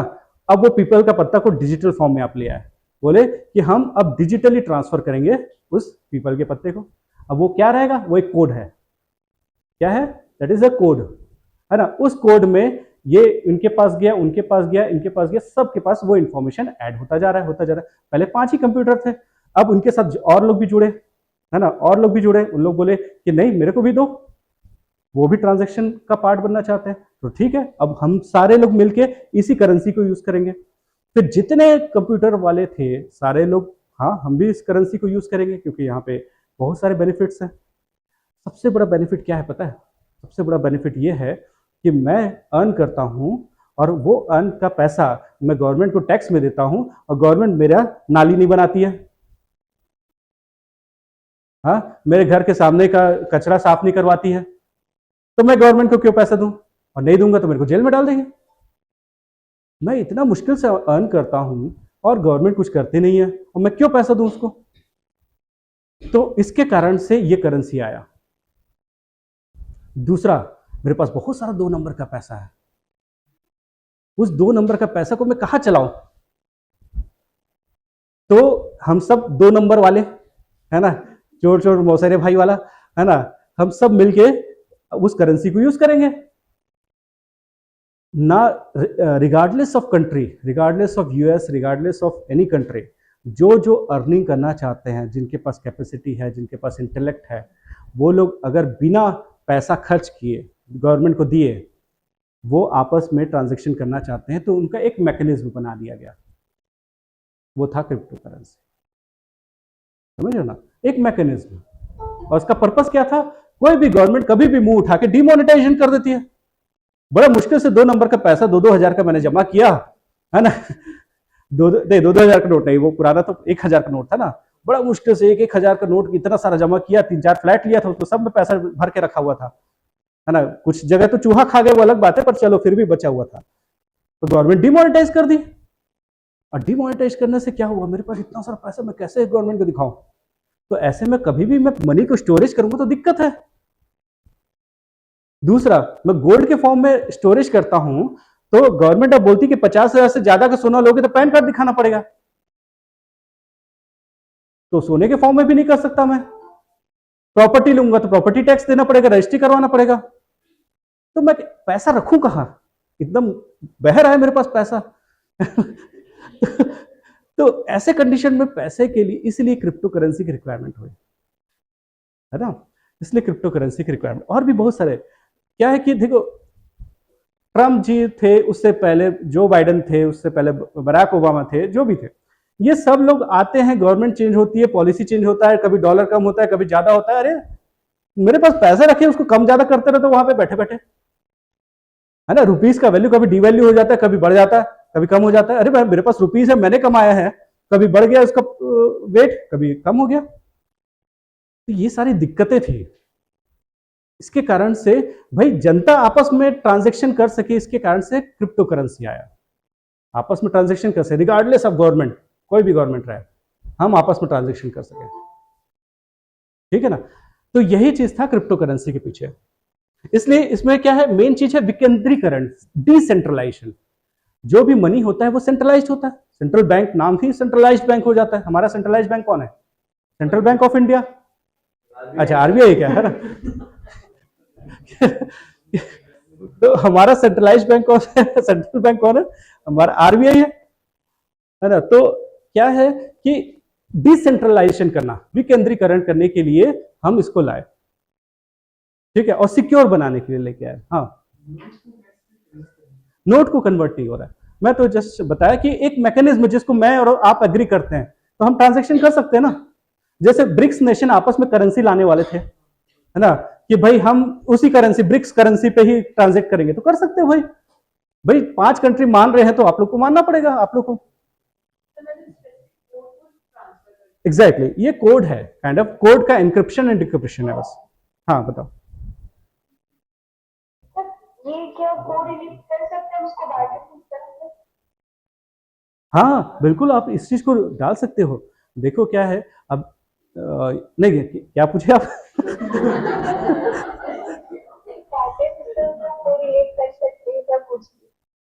क्या बाइडेन को? अच्छा बार्टर सिस्टम, अच्छा वो बाइडेन सुना। हाँ, बार्टर सिस्टम, हाँ ये बार्टर सिस्टम जैसा ही है, बट बार्टर सिस्टम में से इसमें क्या बेनिफिट है कि इसमें बार्टर सिस्टम जो हम लोग, है ना, 1 किलो टमाटर की जगह कपड़ा दे दो मेरे को, ऐसा वाला सिस्टम जो था, तो बार्टर सिस्टम में प्रॉब्लम क्या था? बार्टर सिस्टम में हमेशा से वस्तु और सेवा का विनिमय होता था, और यहाँ पे करेंसी का हो रहा है, दोनों में डिफरेंस है ना। करेंसी का वैल्यू अप डाउन होता रहता है, बट क्या है, वस्तु का वैल्यू तो बहुत ज्यादा अप डाउन होता है। स्टैंडर्ड मैकेनिज्म नहीं है ना कि भाई 1 किलो टमाटर के बदले 1 किलो धनिया आएगा, ये कंफर्म नहीं है ना। पर हाँ, एक बिटकॉइन है, इसमें 1 किलो धनिया आ जाएगा, 1 किलो टमाटर आ जाएगा, ये कंफर्म है ना। तो इसलिए क्या, एक स्टैंडर्ड मैकेनिज्म की जरूरत होती है। कोई बोले कि करेंसी की क्या जरूरत है, तो बोलना स्टैंडर्डाइज्ड मैकेनिज्म की जरूरत है। कुछ स्टैंडर्ड तो होना चाहिए कि भाई 1 किलो आएगा, 1 पाव आएगा, कुछ तो आएगा, ठीक है ना। तो इसलिए करेंसी की जरूरत है। बार्टर सिस्टम में ये प्रॉब्लम था। दूसरा, बार्टर सिस्टम में स्टोरेज का प्रॉब्लम था। टमाटर कब तक रखूंगा मैं, कि फ्यूचर में कोई धनिया की जरूरत होगी करके, तो टमाटर में नहीं रख सकता, पर बिटकॉइन को मैं रख सकता हूँ ज्यादा दिन तक, है ना। फ्यूचर की स्टोरेज का काम करता है। तीसरा, इन्वेस्टमेंट, कि आज मैं टमाटर का इन्वेस्टमेंट कर दिया ना, फ्यूचर में मेरे को बड़ा बड़ा टमाटर का पौधा मिलेगा करके, तो वो तो नहीं कर सकता मैं इन्वेस्टमेंट, पर बिटकॉइन का इन्वेस्टमेंट कर सकते हैं ना। हाँ, इसलिए बार्टर सिस्टम से वो अलग है, ठीक है ना। हाँ एग्जैक्टली, हाँ बहुत टाइप के बिटकॉइंस हो, बहुत टाइप के क्रिप्टो करेंसी हो गए हैं। तो वो सारे क्रिप्टो करेंसी जहां जहां पे ये अलाउड है वहां वहां पे किया जा सकता है। अभी कंट्री है जहाँ पे अलाउड नहीं है। हाँ है ना, बताएंगे कौन सा? नहीं, अल्बेनिया, हाँ क्या? गवर्नमेंट के कोई रोल नहीं होता। हाँ, इसका पर्पस नहीं, इसका पर्पस था गवर्नमेंट का रोल ना रहा है, पर नाउ इट इज गवर्नमेंट क्या कर रही है, इसको कंट्रोल करने की कोशिश कर रही है। इसका 30% है अभी। हाँ, आप अगर इन्वेस्टमेंट करते हो क्रिप्टो करेंसी में, पैसा डालना है डालो, पर मेरे को 30% मेरा बाटा दे दो। हाँ, तो गवर्नमेंट को कोई प्रॉब्लम नहीं है उसमें। आगे चलते, रुको। गवर्नमेंट को जानकारी आपको देना होगा, क्या होगा कि ऐसे कोई भी क्रिप्टो करेंसी का कोई भी ऐप होगा उसको गवर्नमेंट बैन कर देगी अगर गवर्नमेंट को वो जो ऐप है वो जानकारी नहीं देता तो इसलिए क्रिप्टो करेंसी में मैं अभी थोड़ा फास्ट फॉरवर्ड हो गया, अपन थोड़ा सा और रुको ना, मैं बताऊंगा उसके बारे में, हम लोग पूरा डिटेल में जाएंगे। अच्छा, अब इसमें एक चीज और था कि जैसे हर एक बैंक में ट्रांजैक्शन के लिए एक इंटरमीडियरी की जरूरत पड़ती है, बीच का मैकेनिज्म की जरूरत पड़ती है। जैसे मैं इनको चेक देता हूँ, है ना, और चेक देता हूँ तो ये चेक क्लियरेंस हाउस में जाता है और उसके बाद इनको पैसा मिलता है कि नहीं? ये ऐसे ही हो जाता है। हाँ, नहीं नहीं नहीं, वो नहीं बोल रहा, बैंक को भी कहीं जाना पड़ता है ना। हाँ, क्या है, चेक का एक क्लियरेंस हाउस है, ठीक है। पहले उसके लिए 2-3 दिन लग जाते थे चेक क्लियर होने में, नाउ डेज उसका फोटो खींच के ऐसे भेज दिया जाता है, अब जल्दी से क्लियर हो जाता है, अब उसमें प्रॉब्लम नहीं है, नहीं तो फिजिकली पहले चेक जाता था वहां पे, तो इंटरमीडिएट की जरूरत थी ना। अब जब भी कोई इंटरमीडिएट रहेगा तो वो क्या करेगा, पैसा लेगा, क्योंकि कोई पर्सन जब चेक लेके जा रहा है तो उसका चाय पानी समोसा उसका खर्चा तो लगेगा, है ना। वीजा, है ना, वीजा एक पेमेंट का गेटवे है ना, कि जब भी हम ना वीजा से पेमेंट करते हैं तो कुछ अमाउंट वीजा को देना पड़ता है ना। जैसे मेरा आपने डेबिट कार्ड में देखा होगा कि रुपए लिखा रहता है, वीजा लिखा रहता है या मास्टर कार्ड लिखा रहता है ना, ये 3 चीज लिखा रहता है। तो ये 3 लोग जो है ना ये इंटरमीडियरी हैं, किसके किसके बीच में, आपके और वो मर्चेंट के बीच में, या तो वो आपसे ले रहा है या उस मर्चेंट से ले रहा है, समझ रहे ना। तो इसमें क्या बेनिफिट हो गया कि मर्चेंट जो है बीच का जो इंटरमीडियरी है वो क्या हो गया, कम हो गया, या बहुत कम हो गया। देखो क्या है, गवर्नमेंट लेगी तो ज्यादा लेगी, हम लोग लेंगे तो चिंदी चोरी जैसे 1 पैसा 2 पैसे में काम चला लेंगे भाई, है ना। तो यही प्रॉब्लम था, इसलिए क्या है, जो बीच का इंटरमीडियरी वाला जो पैसा था जो अपन बीच के आदमी को देते थे वो बहुत कम हो गया, समझ ना। तो क्रिप्टो करेंसी में एक और बेनिफिट क्या हुआ, इंटरमीडियरी कम हो गया, बहुत ही कम हो गया, खत्म हो गया नहीं बोल सकते, बहुत कम हो गया। क्योंकि देखो यहाँ पे फिजिकल मूवमेंट का कोई रोल नहीं है, और मोस्टली पैसे के खर्च होता है पैसे को प्रिंट करने में, प्रिंट करके उसको सारे जगह सर्कुलेट करवाने में, उसके बाद जो कटे फटे नोट है उसको रिवर्स करने में, ये सब में कितना खर्चा आता है। तो 10 रुपए का खर्चा तो कम से कम 2-3 रुपए का तो आता ही होगा, है ना। तो यही चीज है क्रिप्टो करेंसी में, ये चीज तो खत्म हो गया ना, ठीक है। दूसरा, आप एटीएम में गए पैसा निकालने के लिए, पर एटीएम में 1000 रुपए निकालने के लिए गए पर 10 रुपए का पेट्रोल तो चला, है ना। तो जब भी आप ना ट्रांजेक्शन करते हो ना तो पैसे बीच में खर्च होते हैं, पर ये क्रिप्टो करेंसी में बहुत कम खर्च होता है। इट डजंट मीन कि इसमें नहीं होता, इसमें एसी का बिजली का खर्चा है ना, बट रिलेटिवली बहुत कम खर्चा है इसमें, क्योंकि गवर्नमेंट इन्वॉल्व नहीं होती है। और तीसरा था डिसेंट्रलाइज्ड, ठीक है ना, ये सारी चीजें हैं। गवर्नमेंट तो इसको रेगुलेट कर सकते हैं। हाँ किया ना, गवर्नमेंट ने भी किया। अब क्या है, इसकी जरूरत क्या थी, इसका जरूरत सबसे पहले ये था कि गवर्नमेंट कभी भी डिमोनेटाइज कर देती है ना, इसके कारण से लोगों का रुझान और ज्यादा बढ़ने लगा, है ना। हम 100 रुपीज रखे थे, सडनली डिमोनेटाइज हो गया, जाके गवर्नमेंट को जाके देना पड़ता है। दूसरा क्या है कि चोरियां होने का खतरा था, है ना। फिजिकल फॉर्म में मैंने बताया कि अकाउंट में जाके जमा करोगे, बैंक भी पैसा लेगा उसका, बैंक या तो कहीं पे भी लोन लोगे तो उसका रेट ऑफ इंटरेस्ट लगेगा, बहुत सारा प्रॉब्लम था। तो क्या हुआ कि ना सेफ एसेट के फॉर्म में रखना बहुत डिफिकल्ट था। और धीरे धीरे क्या है, कंप्यूटेशनल पावर हमारा बढ़ते गया, गवर्नमेंट पे डिस्ट्रस्ट होता गया, गवर्नमेंट पे विश्वास कम होता गया, और इसके कारण से हमको अपने पैसे को सेफ जगह रखना है, इसके लिए क्रिप्टो करेंसी की जरूरत पड़ी।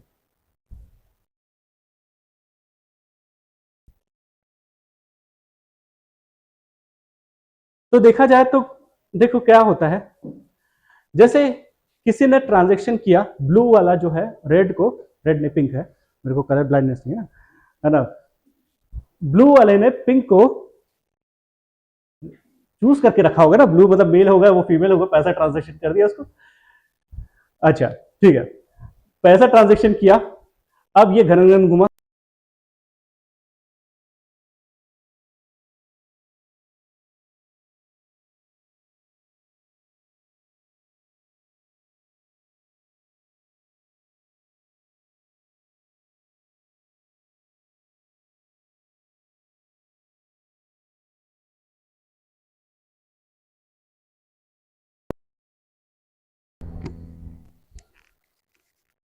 अभी आ रही है? हाँ, तो देखो ये पहले से ब्लॉक का चेन था जिसमें नया इंफॉर्मेशन जुड़ा, और क्या इंफॉर्मेशन था कि मैंने इसको पैसे ट्रांजैक्शन किए।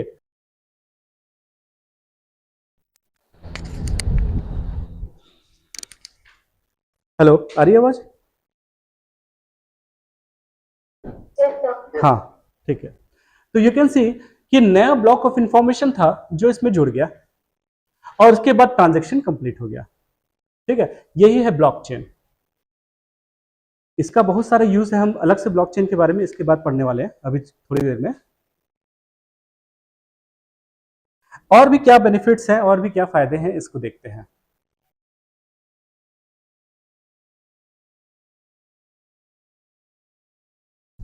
फेक करेंसी वाला प्रॉब्लम इसमें खत्म हो गया।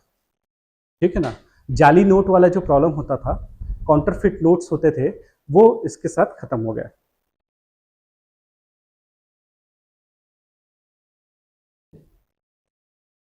एक और चीज है, प्रोसेसिंग फी या ट्रांजैक्शन चार्ज मिनिमम हो गया, कम हो गया।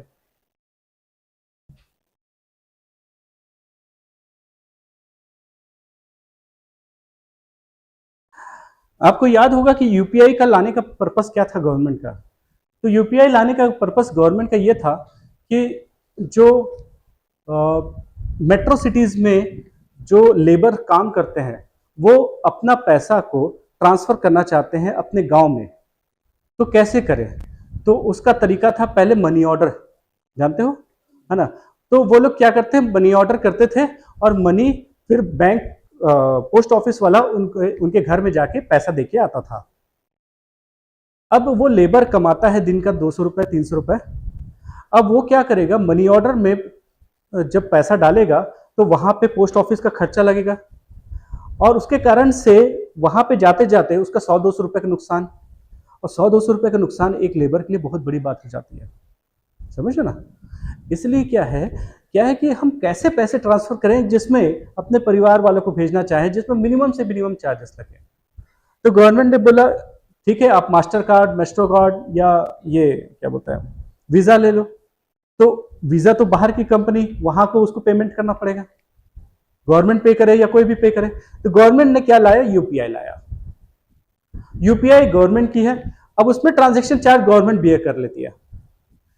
इसीलिए ये जो पेमेंट बैंक आए, इसका पर्पस यही था कि ट्रांजैक्शन चार्ज को कम किया जाए।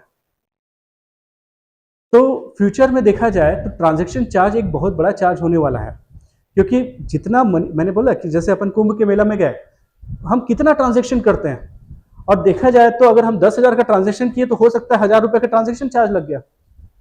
तो इसलिए ना उस चीज को कम करने के लिए हमने यूपीआई लाया। अब देखो ट्रांजैक्शन चार्ज मिनिमम हो गया। अब फोन पे पेटीएम भी लेते हैं, 50 पैसे समथिंग कुछ लेते हैं, पर बहुत कम हो गया, है ना? यूपीआई एज सच नहीं लेता कोई पैसा। वैसे ही हमने क्या किया, रुपे कार्ड लाया, है ना? रुपे कार्ड लाने से क्या हुआ कि हम हमारा जो कहीं पे भी स्वाइपिंग करते हैं, वो उसमें जो ट्रांजैक्शन का जो खर्चा था वो हम कम कर दिए। इसलिए आप देखोगे कि कई सारे ई कॉमर्स वेबसाइट में ना रुपे कार्ड पे ज्यादा डिस्काउंट रहता है ना, जबकि वीजा और मास्टर कार्ड पे कम डिस्काउंट रहता है। ठीक है, क्योंकि रुपे गवर्नमेंट का है। ठीक है,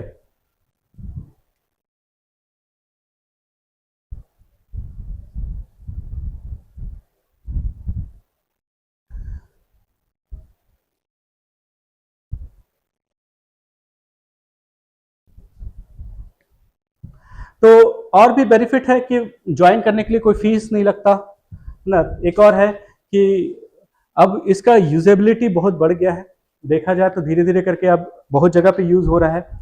और देखा जाए तो अब ना कंप्यूटर के बहुत सारे ऐप्स सॉफ्टवेयर्स आप ना क्रिप्टो करेंसी से खरीद सकते हो। ये सारे बेनिफिट हो गए।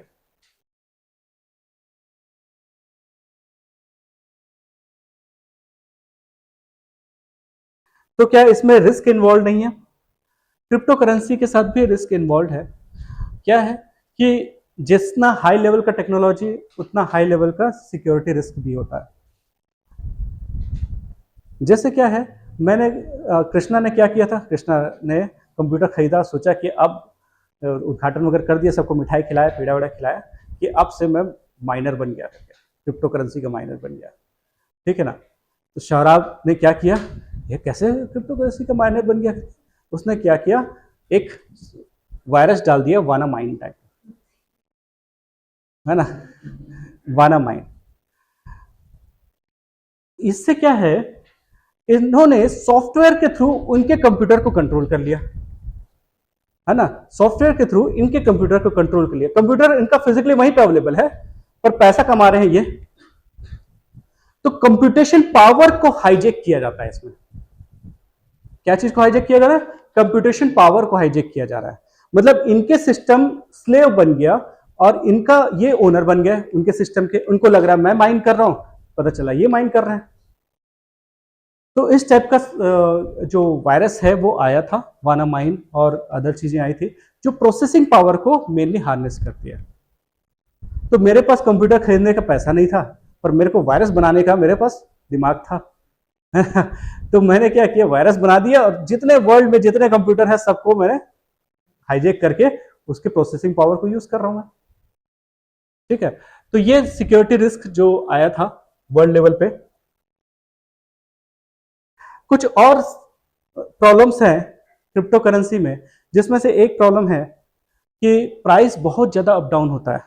क्या होता है कि जैसे रुपीस कम होता है, वैल्यू बहुत ज्यादा कम हो जाता है, तो आरबीआई रोल में आ जाता है, तुरंत से कुछ ना कुछ काम करता है ताकि रुपीस को सपोर्ट मिले। आप देखोगे कि जब इकोनॉमी पढ़ोगे तो रुपीस को सपोर्ट करने के लिए आरबीआई बहुत सारा चीजें करता रहता है। बट इसका तो कोई माई बाप नहीं है ना, है क्या कोई माई बाप? नहीं है ना। तो इसलिए क्या है, आज आपके पास 1000 ट्रिलियन डॉलर या बिलियन डॉलर है समथिंग, उसके हिसाब से, क्रिप्टो करेंसी के हिसाब से, और सडनली हाफ हो गया एक ही दिन में। ऐसा होता है और ऐसा हुआ भी है। क्रिप्टो करेंसी का इतना फ्लक्चुएशन होता है, प्लस माइनस होता है कि बैठे बैठे 1 रुपया था, हाँ बोलते हैं जो 1 रुपया था वो 1 बिलियन डॉलर का, उस समय अगर 1 रुपया खरीदा होगा वो 1 बिलियन डॉलर का मालिक हो जाता। इतना फ्लक्चुएशन था इसमें। तो ये फ्लक्चुएशन को रोकना बहुत मुश्किल है। दूसरा एक प्रॉब्लम है लिक्विडिटी एंड एक्सेप्टेबिलिटी।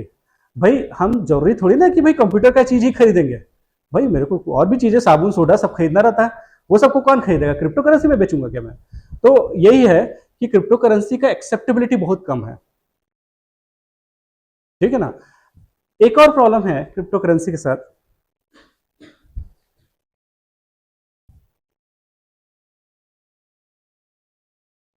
क्या है, जिस कंट्री में टेररिज्म, है ना, टेररिज्म का इंसिडेंसेस ज्यादा होते हैं, वहां पे फंडिंग के लिए ये क्रिप्टो करेंसी का यूज बढ़ जाता है ना। जैसे क्या है, आईएसआईएस को मेजर फॉर्म ऑफ फंडिंग मिलता था किससे? क्रिप्टो करेंसी से, वंस अपॉन अ टाइम। अब ये तो बहुत बड़ा टेररिस्ट ऑर्गेनाइजेशन बन गया था, है ना, पूरे गवर्नमेंट को चेंज कर रहा था। अब ऐसे लोगों को कैसे रोका जाए? तो टेररिज्म का फंडिंग, दूसरा जो इलीगल एक्टिविटीज होती हैं वो सब एक्टिविटीज बढ़ जाएंगे, है ना। आप तो ऑनेस्ट थे कि भाई आप सोचते थे कि मेरे सामने नाला नहीं बनाया इसलिए मैं क्रिप्टो करेंसी में गया, पर बाकी लोग तो उसका बेनिफिट उठाएंगे ना। बाकी लोग तो क्रिप्टो करेंसी अदर पर्पज से यूज करेंगे। ठीक है ना। तो क्रिप्टो करेंसी टैक्स के इवेशन के लिए, टैक्स की चोरी के लिए यूज किया जा सकता है ना। आप कैपेबल थे, गवर्नमेंट आपको सपोर्ट भी दे रही थी, फिर भी टैक्स नहीं दे रहे हो, है ना। ये सारी चीजें प्रॉब्लम थी। और भी प्रॉब्लम्स हैं कि जैसे नॉर्मली आप इंश्योरेंस में पैसा लगाते हो तो आईआरडीए रहता है, शेयर में लगाते हो तो सेबी है, बैंक में रखते हो तो आरबीआई है। बट इसके लिए कोई रेगुलेटर नहीं है, कोई प्रोटेक्शन का मैकेनिज्म नहीं है। फिर अगर कुछ प्रॉब्लम होता है तो डिस्प्यूट का सेटलमेंट का कोई मैकेनिज्म नहीं है ना, उपभोक्ता फोरम नहीं है इसमें कहीं पे कि जहां पे आप जाके कर सकते हो, जागो ग्राहक जागो वाला वो सब सिस्टम इसमें नहीं है।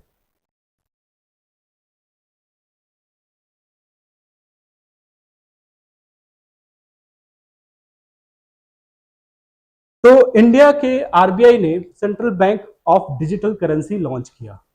तो भारत का, इंडिया का जो डिजिटल करेंसी है इसका नाम है CBDC, central bank digital currency, जिसको हम डिजिटल रूपी भी बोलते हैं, 2022 में लॉन्च हुआ।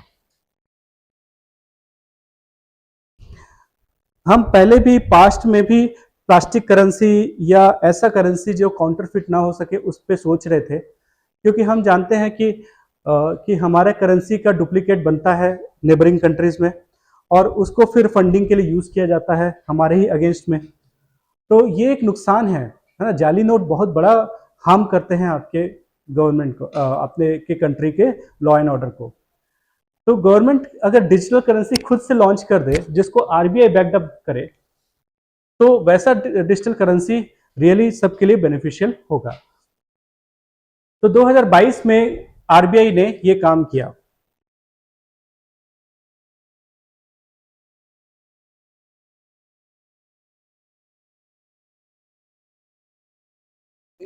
क्रिप्टो करेंसी के लिए गवर्नमेंट ने कोई लॉ नहीं लाया है, पर इट डजंट मीन कि बैन है।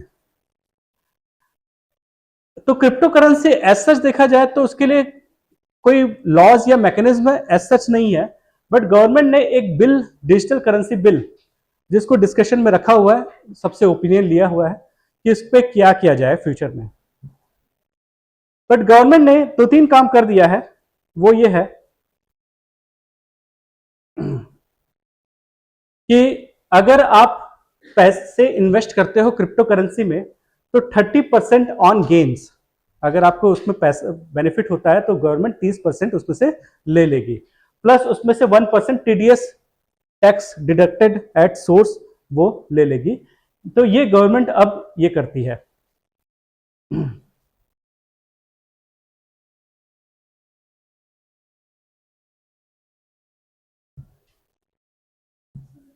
टैक्स का कौन सा फॉर्म होगा? हाँ हाँ, टैक्स का कौन सा फॉर्म होगा ये LTC? Capital gain tax, CD, हाँ सीजीटी, जो भी कैपिटल गेन टैक्स। जैसे क्या होता है कि शेयर मार्केट में कैपिटल गेन टैक्स लगता है कि आप लॉन्ग टर्म आप शेयर में इन्वेस्टेड रहे हो और 2-3 साल बाद आप पैसे निकालते हो, बेनिफिट प्रॉफिट में पैसे निकालते हो, तो उसका 10% 20% उस पर टैक्स लगता है। आप प्लॉट खरीदते हो, ज़मीन खरीदते हो और जितने पे खरीदा था उसके डबल प्राइस में आपने सेल किया, तो उसमें करीब 20% का कैपिटल गेन टैक्स है। वैसे ही अगर आप इसमें इन्वेस्ट करते हो, है ना, और उसमें आपको बेनिफिट मिलता है तो उसमें गेन का टैक्स लगता है, प्लस 1% टीडीएस लगता है। तो ये चीज़ें आपकी लगती है। तो ये प्री स्पेशल चीज़ें हैं जो कि आपको जानना जरूरी है कि स्टार्ट कब से हुआ था, अभी प्रेजेंट कंडीशन क्या है।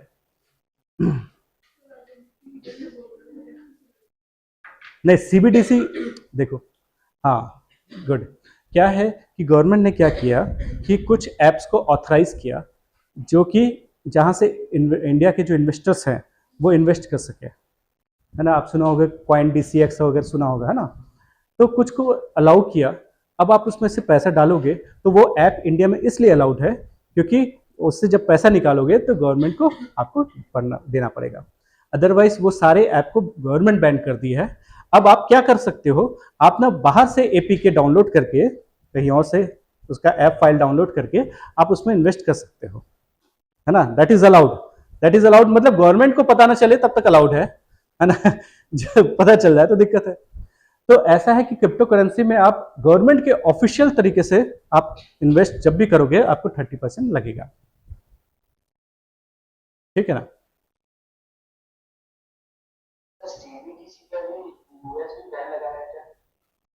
सीबीडीसी तो इंडिया का लोकल है ना। देखो, क्रिप्टो करेंसी और हमारे सीबीडीसी में क्या डिफरेंस है, ये रेगुलेटेड नहीं है, पर ये रेगुलेटेड है। ये डिसेंट्रलाइज्ड है पर ये सेंट्रलाइज्ड है। इसमें कोई बैकिंग नहीं है, इसमें आरबीआई का बैकिंग है। ये वॉलेटिलिटी हाई है, ये स्टेबल है। इसमें टैक्स लगता है बट उस पर गवर्नमेंट को नहीं देना पड़ता, वो कुछ जगह पे देना पड़ता है, पर यहाँ पे ही देखा जाए तो जब भी करोगे तो गवर्नमेंट के नजर में रहोगे।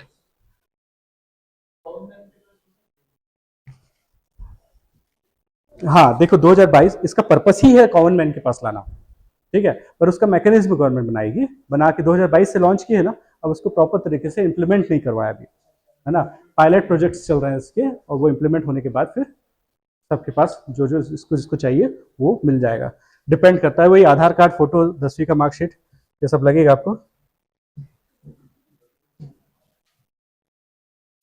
हाँ 10वीं नहीं पढ़े थे देखो क्या है, अब इसका कंक्लूजन क्या है। कंक्लूजन ये है कि देखा जाए तो कोई भी साइंस की नई चीजें जो आती हैं उसका बेनिफिट और नुकसान दोनों होता है। बचपन से पढ़ते आए हैं ना, है ना।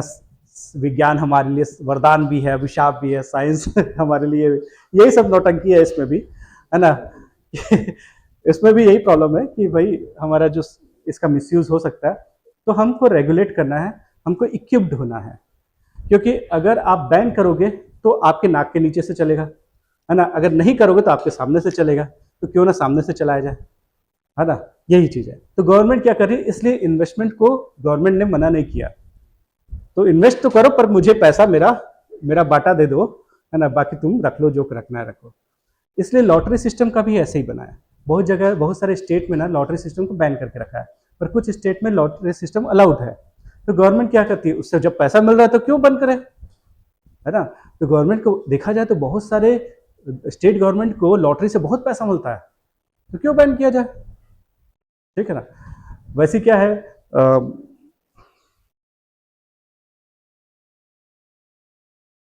गवर्नमेंट ने ये जो गोल्ड पे टैक्स को कम किया, उसका पर्पस गोल्ड का स्मगलिंग को कम करना था। गोल्ड पे अभी अभी सुना होगा कि टैक्स को कम किया था गवर्नमेंट ने, उसका पीछे यही था कि भाई अगर मैं ज्यादा टैक्स करूंगा तो स्मगलिंग बढ़ेगा, उससे अच्छा कम रख के आप मेरे नजर में रहो, सिंपल चीज था। इसलिए गवर्नमेंट ने अभी अभी गोल्ड पे टैक्स को कम किया था। वैसे गोल्ड अभी हाई, ऑल टाइम हाई पे चल रहा है।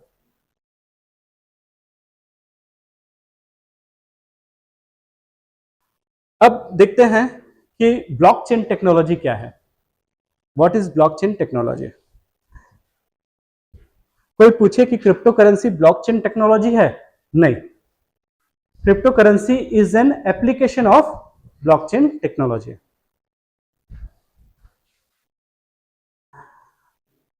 तो ब्लॉकचेन टेक्नोलॉजी है क्या, ये बही खाता है। क्या है, बही खाता, लेजर है, ठीक है ना। लेजर स्टेटमेंट है जिसमें इनकमिंग और आउटगोइंग का दोनों का इंफॉर्मेशन इसमें रहता है। तो ये डिजिटल लेजर है, डिजिटल बही खाता है, जिसमें आपके पास इनकमिंग और आउटगोइंग दोनों का इंफॉर्मेशन रहता है। अब ये इनकमिंग आउटगोइंग करेंसी हो सकता है, ये जमीन हो सकता है, ये हेल्थ केयर से रिलेटेड जो भी चीजें हुई है वो हो सकता है। The purpose is the simple कि भाई कोई भी चीज सिक्योर मैकेनिज्म में ट्रांजैक्ट हो। जब भी सिक्योर मैकेनिज्म में ट्रांजैक्शन आप चाहते हो तो ब्लॉकचेन एक बहुत अच्छा तरीका है। जैसे मैं जमीन खरीदता हूं, है ना, और जमीन बाद में पता चलता है कोई और आके अपना ऐसे पिलर लगा दिया, बोला कि ये जो जमीन है इस व्यक्ति का है। अरे भाई तो मैं किसका रजिस्ट्री किया अभी। तो प्रॉब्लम यही होता था, बहुत सारे कोर्ट में आए दिन ना केसेस ना जमीन से रिलेटेड ही है ना। और जमीन का प्रॉब्लम क्या है कि किसके पास से आया और किसको गया, यही तो प्रॉब्लम है ना, सबसे बड़ा प्रॉब्लम यही है। तो ब्लॉकचेन टेक्नोलॉजी बहुत अच्छा इंफॉर्मेशन दे सकता है अगर हम उसको इंप्लीमेंट करें प्रॉपर्टी के लेन देन के लिए। क्योंकि अगर हमने इंप्लीमेंट कर दिया इसको, ब्लॉकचेन टेक्नोलॉजी को, रजिस्ट्री और इसके लिए, तब एक ही जमीन की मल्टीपल रजिस्ट्रीज नहीं होंगे, है ना। हमको पता रहेगा कि सारे लोग वैलिडेट करेंगे कि कहां से आया था, कहां पे गया, तो ये पर्सन ही ऑथराइज्ड है। तो कोर्ट में कितना केसेस कम हो जाएंगे, है कि नहीं। कोर्ट में तो दो ही केस रहते हैं, एक डिवोर्स के केसेस ज्यादा रहते हैं और एक इस जमीन के केसेस रहते हैं। आए दिन झगड़ा होता रहता है, उसने लोटा फेंक के मारा, उसने बाल्टी फेंक के मारा करके, है ना। तो दो ही तो केस ज्यादा है। अगर ये सारे केसेस को, दूसरा के केस को मैं गारंटी दे सकता है, पर फर्स्ट केस जो है जमीन वाला केस है, वो आपका इसमें सॉल्व हो जाएगा। ठीक है, प्रॉब्लम तो यही था। दूसरा एक प्रॉब्लम था हेल्थ केयर फैसिलिटीज के लिए। हेल्थ केयर फैसिलिटीज समझते हो कि भाई मैंने इंश्योरेंस लेने गया, मेरे को कुछ नहीं है, ना शुगर है, ना बीपी है, ना कुछ नहीं है, थायराइड कुछ नहीं है, मैं एकदम फिट इंसान हूं करके, मैं मस्त, मुझे क्या मिल गया, मुझे life insurance, term insurance, health insurance सारा मिल गया कम प्राइस में। क्यों? क्योंकि मैं फिट हूं। 5 साल बाद मैंने बीपी निकला, शुगर निकला, सारा चीज आ गया, है ना। और पता चला कि इनको तो 10 साल का हिस्ट्री है शुगर का। तो मैंने बोला कि 10 लाख का तो मैं हेल्थ इंश्योरेंस इतने साल से प्रीमियम पे कर रहा हूं, इतने साल से मैं प्रीमियम पे कर रहा हूं क्योंकि मेरे को 10 लाख का हेल्थ इंश्योरेंस है। अब बीमा कंपनी बोल रही है कि भाई आपको पहले से बीपी था, बताया नहीं हमको। इसलिए अब हेल्थ का रिकॉर्ड को मेंटेन करने के लिए, है ना, हेल्थ का रिकॉर्ड क्या कि मुझे कब कब बीपी या शुगर से रिलेटेड कभी भी एडमिट होना पड़ा, कभी कुछ भी टाइप का बीमारी हुआ, वो सारा हेल्थ रिकॉर्ड अगर मेरे ब्लॉकचेन में ऐड हो गया तो मेरे इंफॉर्मेशन पे ये सारा इंफॉर्मेशन रहेगा, मेरा मेडिकल रिकॉर्ड सारा रहेगा। आप सोचो कि मैं एक गवर्नमेंट जॉब से दूसरे गवर्नमेंट में जाता हूँ, है ना, यहाँ पे भी मेडिकल देता हूँ, वहां पे भी मेडिकल देता हूँ, मेडिकल मतलब फिटनेस, है ना, ये देता हूँ सर्टिफिकेट। तो भाई एक जगह हो गया तो दोबारा क्यों खर्च करना। तो मेरे हेल्थ रिकॉर्ड में अगर पहले से इंफॉर्मेशन रहेगा कि भाई ठीक है, मेरे को एक आंख से कम दिखता है, ज्यादा दिखता है, सारा चीज मेरा इंफॉर्मेशन है। Getting it? So that's why health record के लिए that was very much important कि हमको ब्लॉकचेन टेक्नोलॉजी को यूज करें, ताकि मैं प्राइवेट में जाऊं, गवर्नमेंट में जाऊं, इसमें कोई इशू ना आए। तीसरा एक था एजुकेशन सेक्टर। एजुकेशन सेक्टर के साथ क्या था, उसमें भी यही था कि भाई मैं टीसीएस में जॉब कर रहा हूं और ये बताया कि मैं इससे पहले इन्फोसिस में 4 साल काम किया हूं, इन्फोसिस में 1 साल का भी काम नहीं किया था मैंने, है ना। तो क्या है, मेरा जो रिकॉर्ड है, जो रेज्यूमे है, या जो उसमें मैं बढ़ बढ़ के दिखा रहा हूं, वो तो एक्चुअल में है ही नहीं। और लेस डिजर्विंग कैंडिडेट जो बेचारा ज्यादा पोटेंशियल था, जस्ट बिकॉज उसका एक्सपीरियंस नहीं था, उसको कम सैलरी मिल रही है, और मैंने फेक दिखाया कि मैं 4 साल से काम कर रहा हूं, उसके कारण से मेरे को ज्यादा सैलरी मिल रही है। इसलिए भी आपको ब्लॉकचेन की जरूरत है। तो जहां जहां पे भी सिक्योरिटी का प्रॉब्लम है, आपके हेल्थ रिकॉर्ड्स को अक्रॉस टाइमलाइन मेंटेन करना है ना, आपके एजुकेशन, आपके करियर के रिकॉर्ड को अक्रॉस टाइमलाइन मेंटेन करना है, तो इसकी जरूरत है। एक और है एग्रीकल्चर के सेक्टर में। भाई मैंने इस जमीन पे शुगर केन उगाया, शुगर केन उगाया, जैसे ही मैंने शुगर केन उगाया था कीड़े लग गए उसमें, तो मैं क्या किया, जमीन वमीन को बेच के चला गया, यहाँ तो कुछ भी उगाओ हमेशा कीड़े लग जाते हैं करके। तो गवर्नमेंट के पास नजर में आया कि इससे पहले इसने शुगर केन उगाया था, उससे पहले किसी ने राइस उगाया था, उससे पहले किसी ने कुछ और उगाया था। प्रॉब्लम जर्म्स या इंसेक्ट का नहीं था, प्रॉब्लम वहां के सॉइल का था। उस सॉइल में फंगस टाइप का था, जिसके कारण से बहुत सारे इंसेक्ट आ रहे थे। अब क्या है, गवर्नमेंट को यह पता चल गया कि ये सॉइल में किस टाइप का ट्रीटमेंट करना है, क्योंकि जब भी यहाँ पे प्रोडक्शन करते हैं, यहाँ पे प्रोडक्शन अच्छा नहीं होता। मिट्टी में प्रॉब्लम है कि उपजाऊ करने का मैकेनिज्म में प्रॉब्लम है, पता नहीं, पर यह कंफर्म है कि वहां पे जब भी कुछ उगाया जाता है अच्छे से नहीं उगता। अब गवर्नमेंट ने उनको एक्सपर्टीज दिया कि आप ये डालो वो डालो, और उसके बाद दिखने लगा कि हाँ इस बार फसल अच्छी हुई, क्योंकि 4 महीने वेट करना पड़ेगा ना भाई। अब 4 महीने के बाद समझ आया कि हाँ फसल अच्छी हुई। फिर इसके बाद अगले बार गवर्नमेंट ने और इनपुट दिया, फिर फसल खराब हो गई। तो गवर्नमेंट को समझ आया धीरे धीरे करके कि क्या क्या इनपुट डालने से उसमें बेनिफिट ज्यादा हो रहा है, और क्या क्या इनपुट डालने से उसको नुकसान पहुंच रहा है। इससे एक रिकॉर्ड मेंटेन हो गया कि इस टाइप का सॉइल होगा, उसमें ये सारे इनपुट डालोगे तब आपका, और इस क्रॉप के लिए आपका ये सबसे अच्छा प्रोडक्शन देगा। तो ये ब्लॉकचेन से यूज किया जा सकता है कि इस किसान को मैंने इतना लोन दिया था, इतना पानी का बेनिफिट दिया, इतना सब्सिडी दिया, इसके बाद भी डिफॉल्टर बन गया, है ना। दूसरा को दिया, उसका सॉइल बेनिफिट देता था, उसको ये इनपुट देते थे, पर वो अच्छा ग्रो कर रहा। तो मतलब ये समझ आ गया कि सेम बेनिफिट्स आपने दोनों किसान को दिए, जस्ट बिकॉज इसका सॉइल अलग था, इसका सॉइल अलग था, अलग अलग प्रोडक्शन हुआ। ये सारे रिकॉर्ड्स को हम बताने के लिए हमको ब्लॉकचेन का यूज होगा। तो अब ये समझ सकते हो कि जहां पे भी वेरिफिकेशन सिक्योरिटी का इशू है, वहां पे ब्लॉकचेन का यूज किया जा सकता है। हाँ बताओ। सर इसमें इसमें जो कोविन ऐप है और एग्रीकल्चर सेक्टर में जो स्टेट है ये सब में ब्लॉकचेन का यूज हुआ होता है। हाँ, बता रहे हैं, सही बोले हो कि देखो, अब गवर्नमेंट के पास तो बहुत सारे रिकॉर्ड होने लग गए हैं कि ये तो हुआ सिर्फ आपका हेल्थ से रिलेटेड। अब गवर्नमेंट ना हेल्थ का भी एक आइडेंटिटी कार्ड बना रही है, आभा करके, है ना। उसमें आपका आयुष्मान भारत का जो भी आपका अब तक का मेडिकल रिकॉर्ड्स हैं वो उसमें मेंशन रहेंगे। पर ये ब्लॉकचेन पे अभी इम्प्लीमेंट नहीं हुआ है, पर ब्लॉकचेन पे इम्प्लीमेंट करने के लिए ये सारा चीज किया जा रहा है।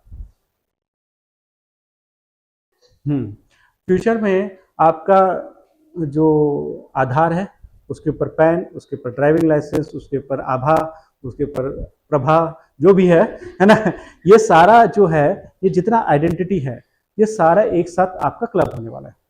अब पर्पस सिंपल ये है कि एक आइडेंटिटी से आपका सारा इंफॉर्मेशन निकल जाए।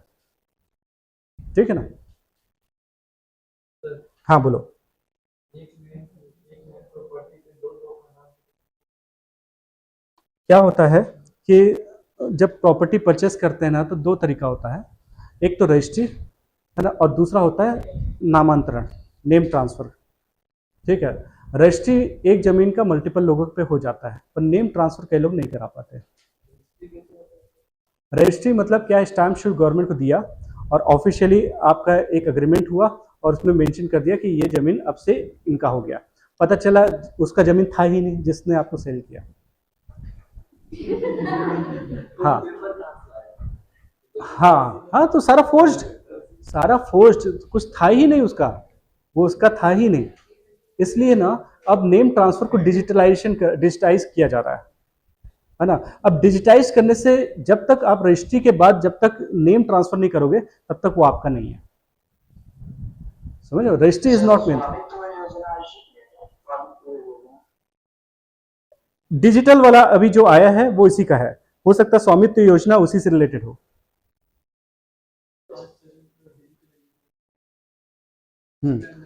गवर्नमेंट अब ना ऐप ला रही है, ला भी चुकी है। यहाँ पे तो भूया ऐप करके चलता है ना। भूया ऐप पे जाओगे, उसमें देखोगे कि उस जमीन पे क्लिक करोगे तो आपको आपका उसका ओनर है वो पता चल जाएगा। तो वो ओनर कहाँ से निकल रहा है, जिसके नाम पे नेम ट्रांसफर हुआ है, रजिस्ट्री के नाम पे नहीं, है ना, जिसके नाम पे नेम ट्रांसफर हुआ है उससे दिखाएगा वो।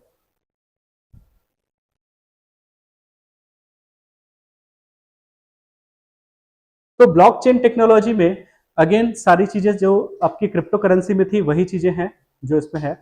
जैसे इसमें प्रूफ ऑफ वर्क था, प्रूफ ऑफ स्टेक था, और एक और होता है delegated proof of service, proof of stake होता है। एक है, इसको जो भी पढ़ते हो, बाइजेनाइट, फॉल्ट टॉलरेंस। ये कुछ वर्ड्स हैं जो कि ब्लॉकचेन से रिलेटेड हैं। इट इज नॉट नेसेसरी कि हमको उसको जानना है, बट ये टर्म्स इससे एसोसिएटेड है, हमको बस इतना जानना है। ब्लॉकचेन टेक्नोलॉजी के लिए नीति आयोग का एक अच्छा खासा प्लान है, क्योंकि हम जानते हैं ये बहुत फुल प्रूफ टेक्नोलॉजी है, फ्यूचर के लिए बहुत काम का है। तो इसलिए नीति आयोग ने इस पे काम किया है। आरबीआई भी सीबीडीसी इसी ब्लॉकचेन पे लाया है। तेलंगाना और महाराष्ट्र की गवर्नमेंट ने पायलट प्रोजेक्ट ऑलरेडी चालू कर दिया है ब्लॉकचेन पे। मतलब फ्यूचर में जो गवर्नमेंट की सर्विसेज मिलने वाली है आपको, ई गवर्नेंस वाला जो चीजें बोलते हैं, वो सारा अब ब्लॉकचेन में आने वाला है। अब देखना, आज हम लोग बात करें, 5 साल के अंदर में ये सारा ब्लॉकचेन वाला ना आप ग्राउंड लेवल पे काम करते रहोगे इसी पे, क्योंकि बहुत तेजी से काम चल रहा है इस पर। ठीक है।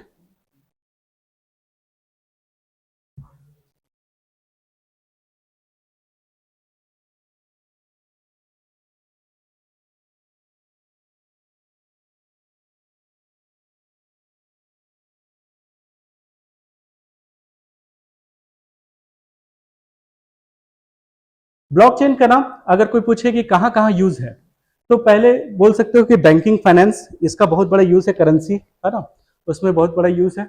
दूसरा है ई गवर्नेंस। तीसरा बोलोगे सप्लाई चेन में। सप्लाई चेन में भी रिक्वायरमेंट होती है, क्योंकि भाई मेरे पास रॉ मटेरियल कहाँ से आ रहा है, किसके पास से आ रहा है, उसको अगर मुझे पेमेंट करना है, फ्यूचर में कर पाएगा कि नहीं। वो बोल रहा है कि मैं कोल ब्लॉक का ओनर हूँ, पता चला वो सप्लायर था, है ना। हाँ, तो क्या है कि सप्लाई चेन में आपको कंफर्म करना है कि वाकई में वो ओनर है कि नहीं। इसमें बस हिस्ट्री चेक करना है। एग्जैक्टली exactly, है ना। ट्रांजेक्शन का हिस्ट्री, उसका वेरिफिकेशन सिक्योर फॉर्म में हो, वही चीज चाहिए। समझ ना।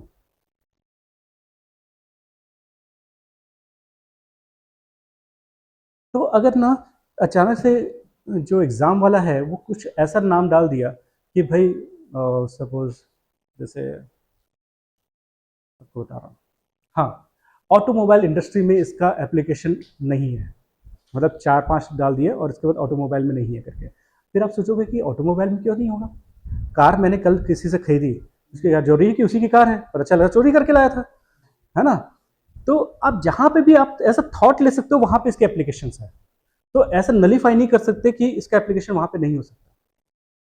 देखो इसमें कहीं पे भी ऑटोमोबाइल नहीं है, पर फ्यूचर एप्लीकेशन श्योरली इसका होगा। जहां पे भी ओनरशिप, मोबाइल मोबाइल हम ओएलएक्स पे सेल कर देते हैं, ओनरशिप किसकी है?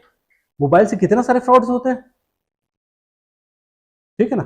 तो ये सारा चीज जो ओनरशिप से चेंजेस होते हैं जहां पे, इसका रिकॉर्ड गवर्नमेंट के पास होना चाहिए।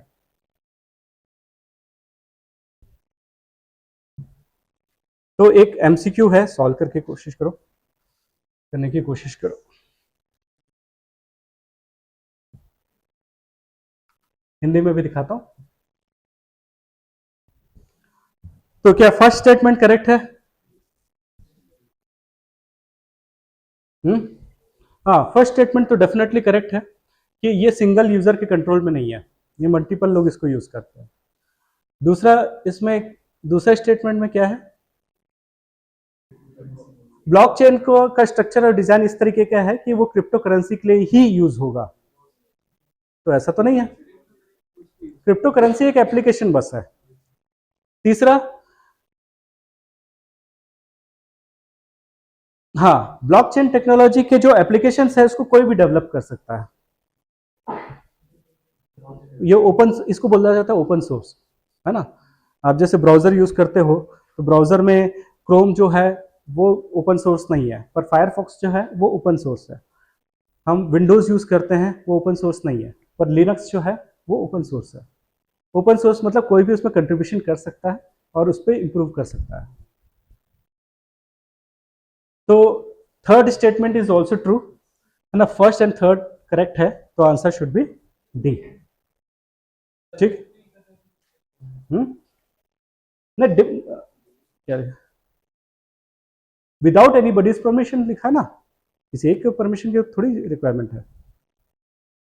आप इस पे काम कर सकते हो, ब्लॉकचेन टेक्नोलॉजी को यूज कर सकते हो,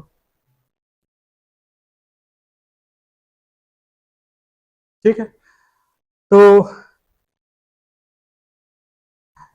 कुछ क्वेश्चन मेंस के इस टाइप से पूछे जा सकते हैं, जो पूछे भी गए हैं कि क्रिप्टो करेंसी क्या है, ग्लोबल सोसाइटी को ये कैसे अफेक्ट कर सकता है, इंडियन सोसाइटी को भी क्या ये अफेक्ट कर रहा है, भारत के समाज को भी क्या ये अफेक्ट कर रहा है, इसका असर पड़ रहा है। तो ये इस टाइप के क्वेश्चंस आपको पूछे जा सकते हैं। मैंने बोला था कि किसी भी डेफिनेशन में 3-4 कीवर्ड याद रखना। क्रिप्टो करेंसी के लिए एक है ये डिजिटल या वर्चुअल है, दूसरा है ये ब्लॉकचेन है, तीसरा है ये सिक्योर है, और चौथा है डिसेंट्रलाइज्ड, है ना? ये 4 चीज जो है ये क्रिप्टो करेंसी को इंपॉर्टेंट बनाती है।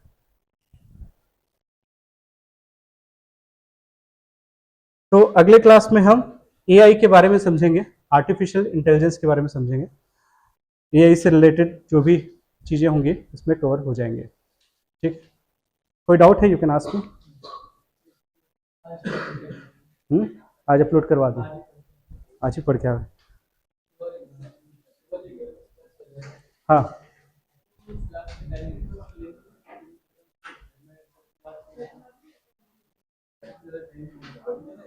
इस महीने खत्म हो जा रहा है आपका इकोनॉमी में। हाँ, मैंने बोला तो है वैसे। सर इसके लिए कोई बुक बताएंगे? मैं कोशिश, मैंने तो सर को बोला हुआ है उसे फैब तक खत्म करने का, तो सर ने बताया कि बहुत टॉपिक बचा हुआ है।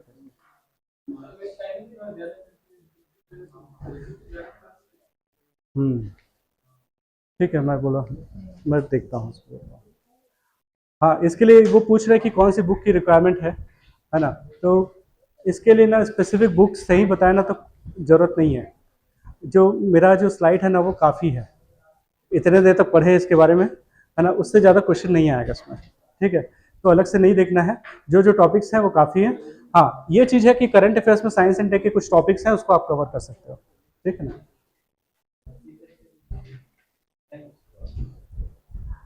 तो एक क्लोजिंग रिमार्क।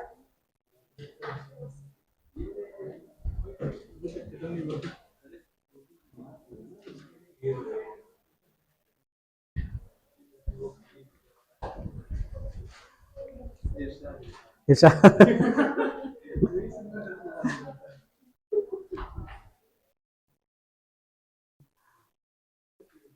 ये हमारी जो कायनात है ये इस मुकाम पर है ना। ये जो कायनात है इस मुकाम पर है कि नदियां सूख रही हैं और नाले उफान पर है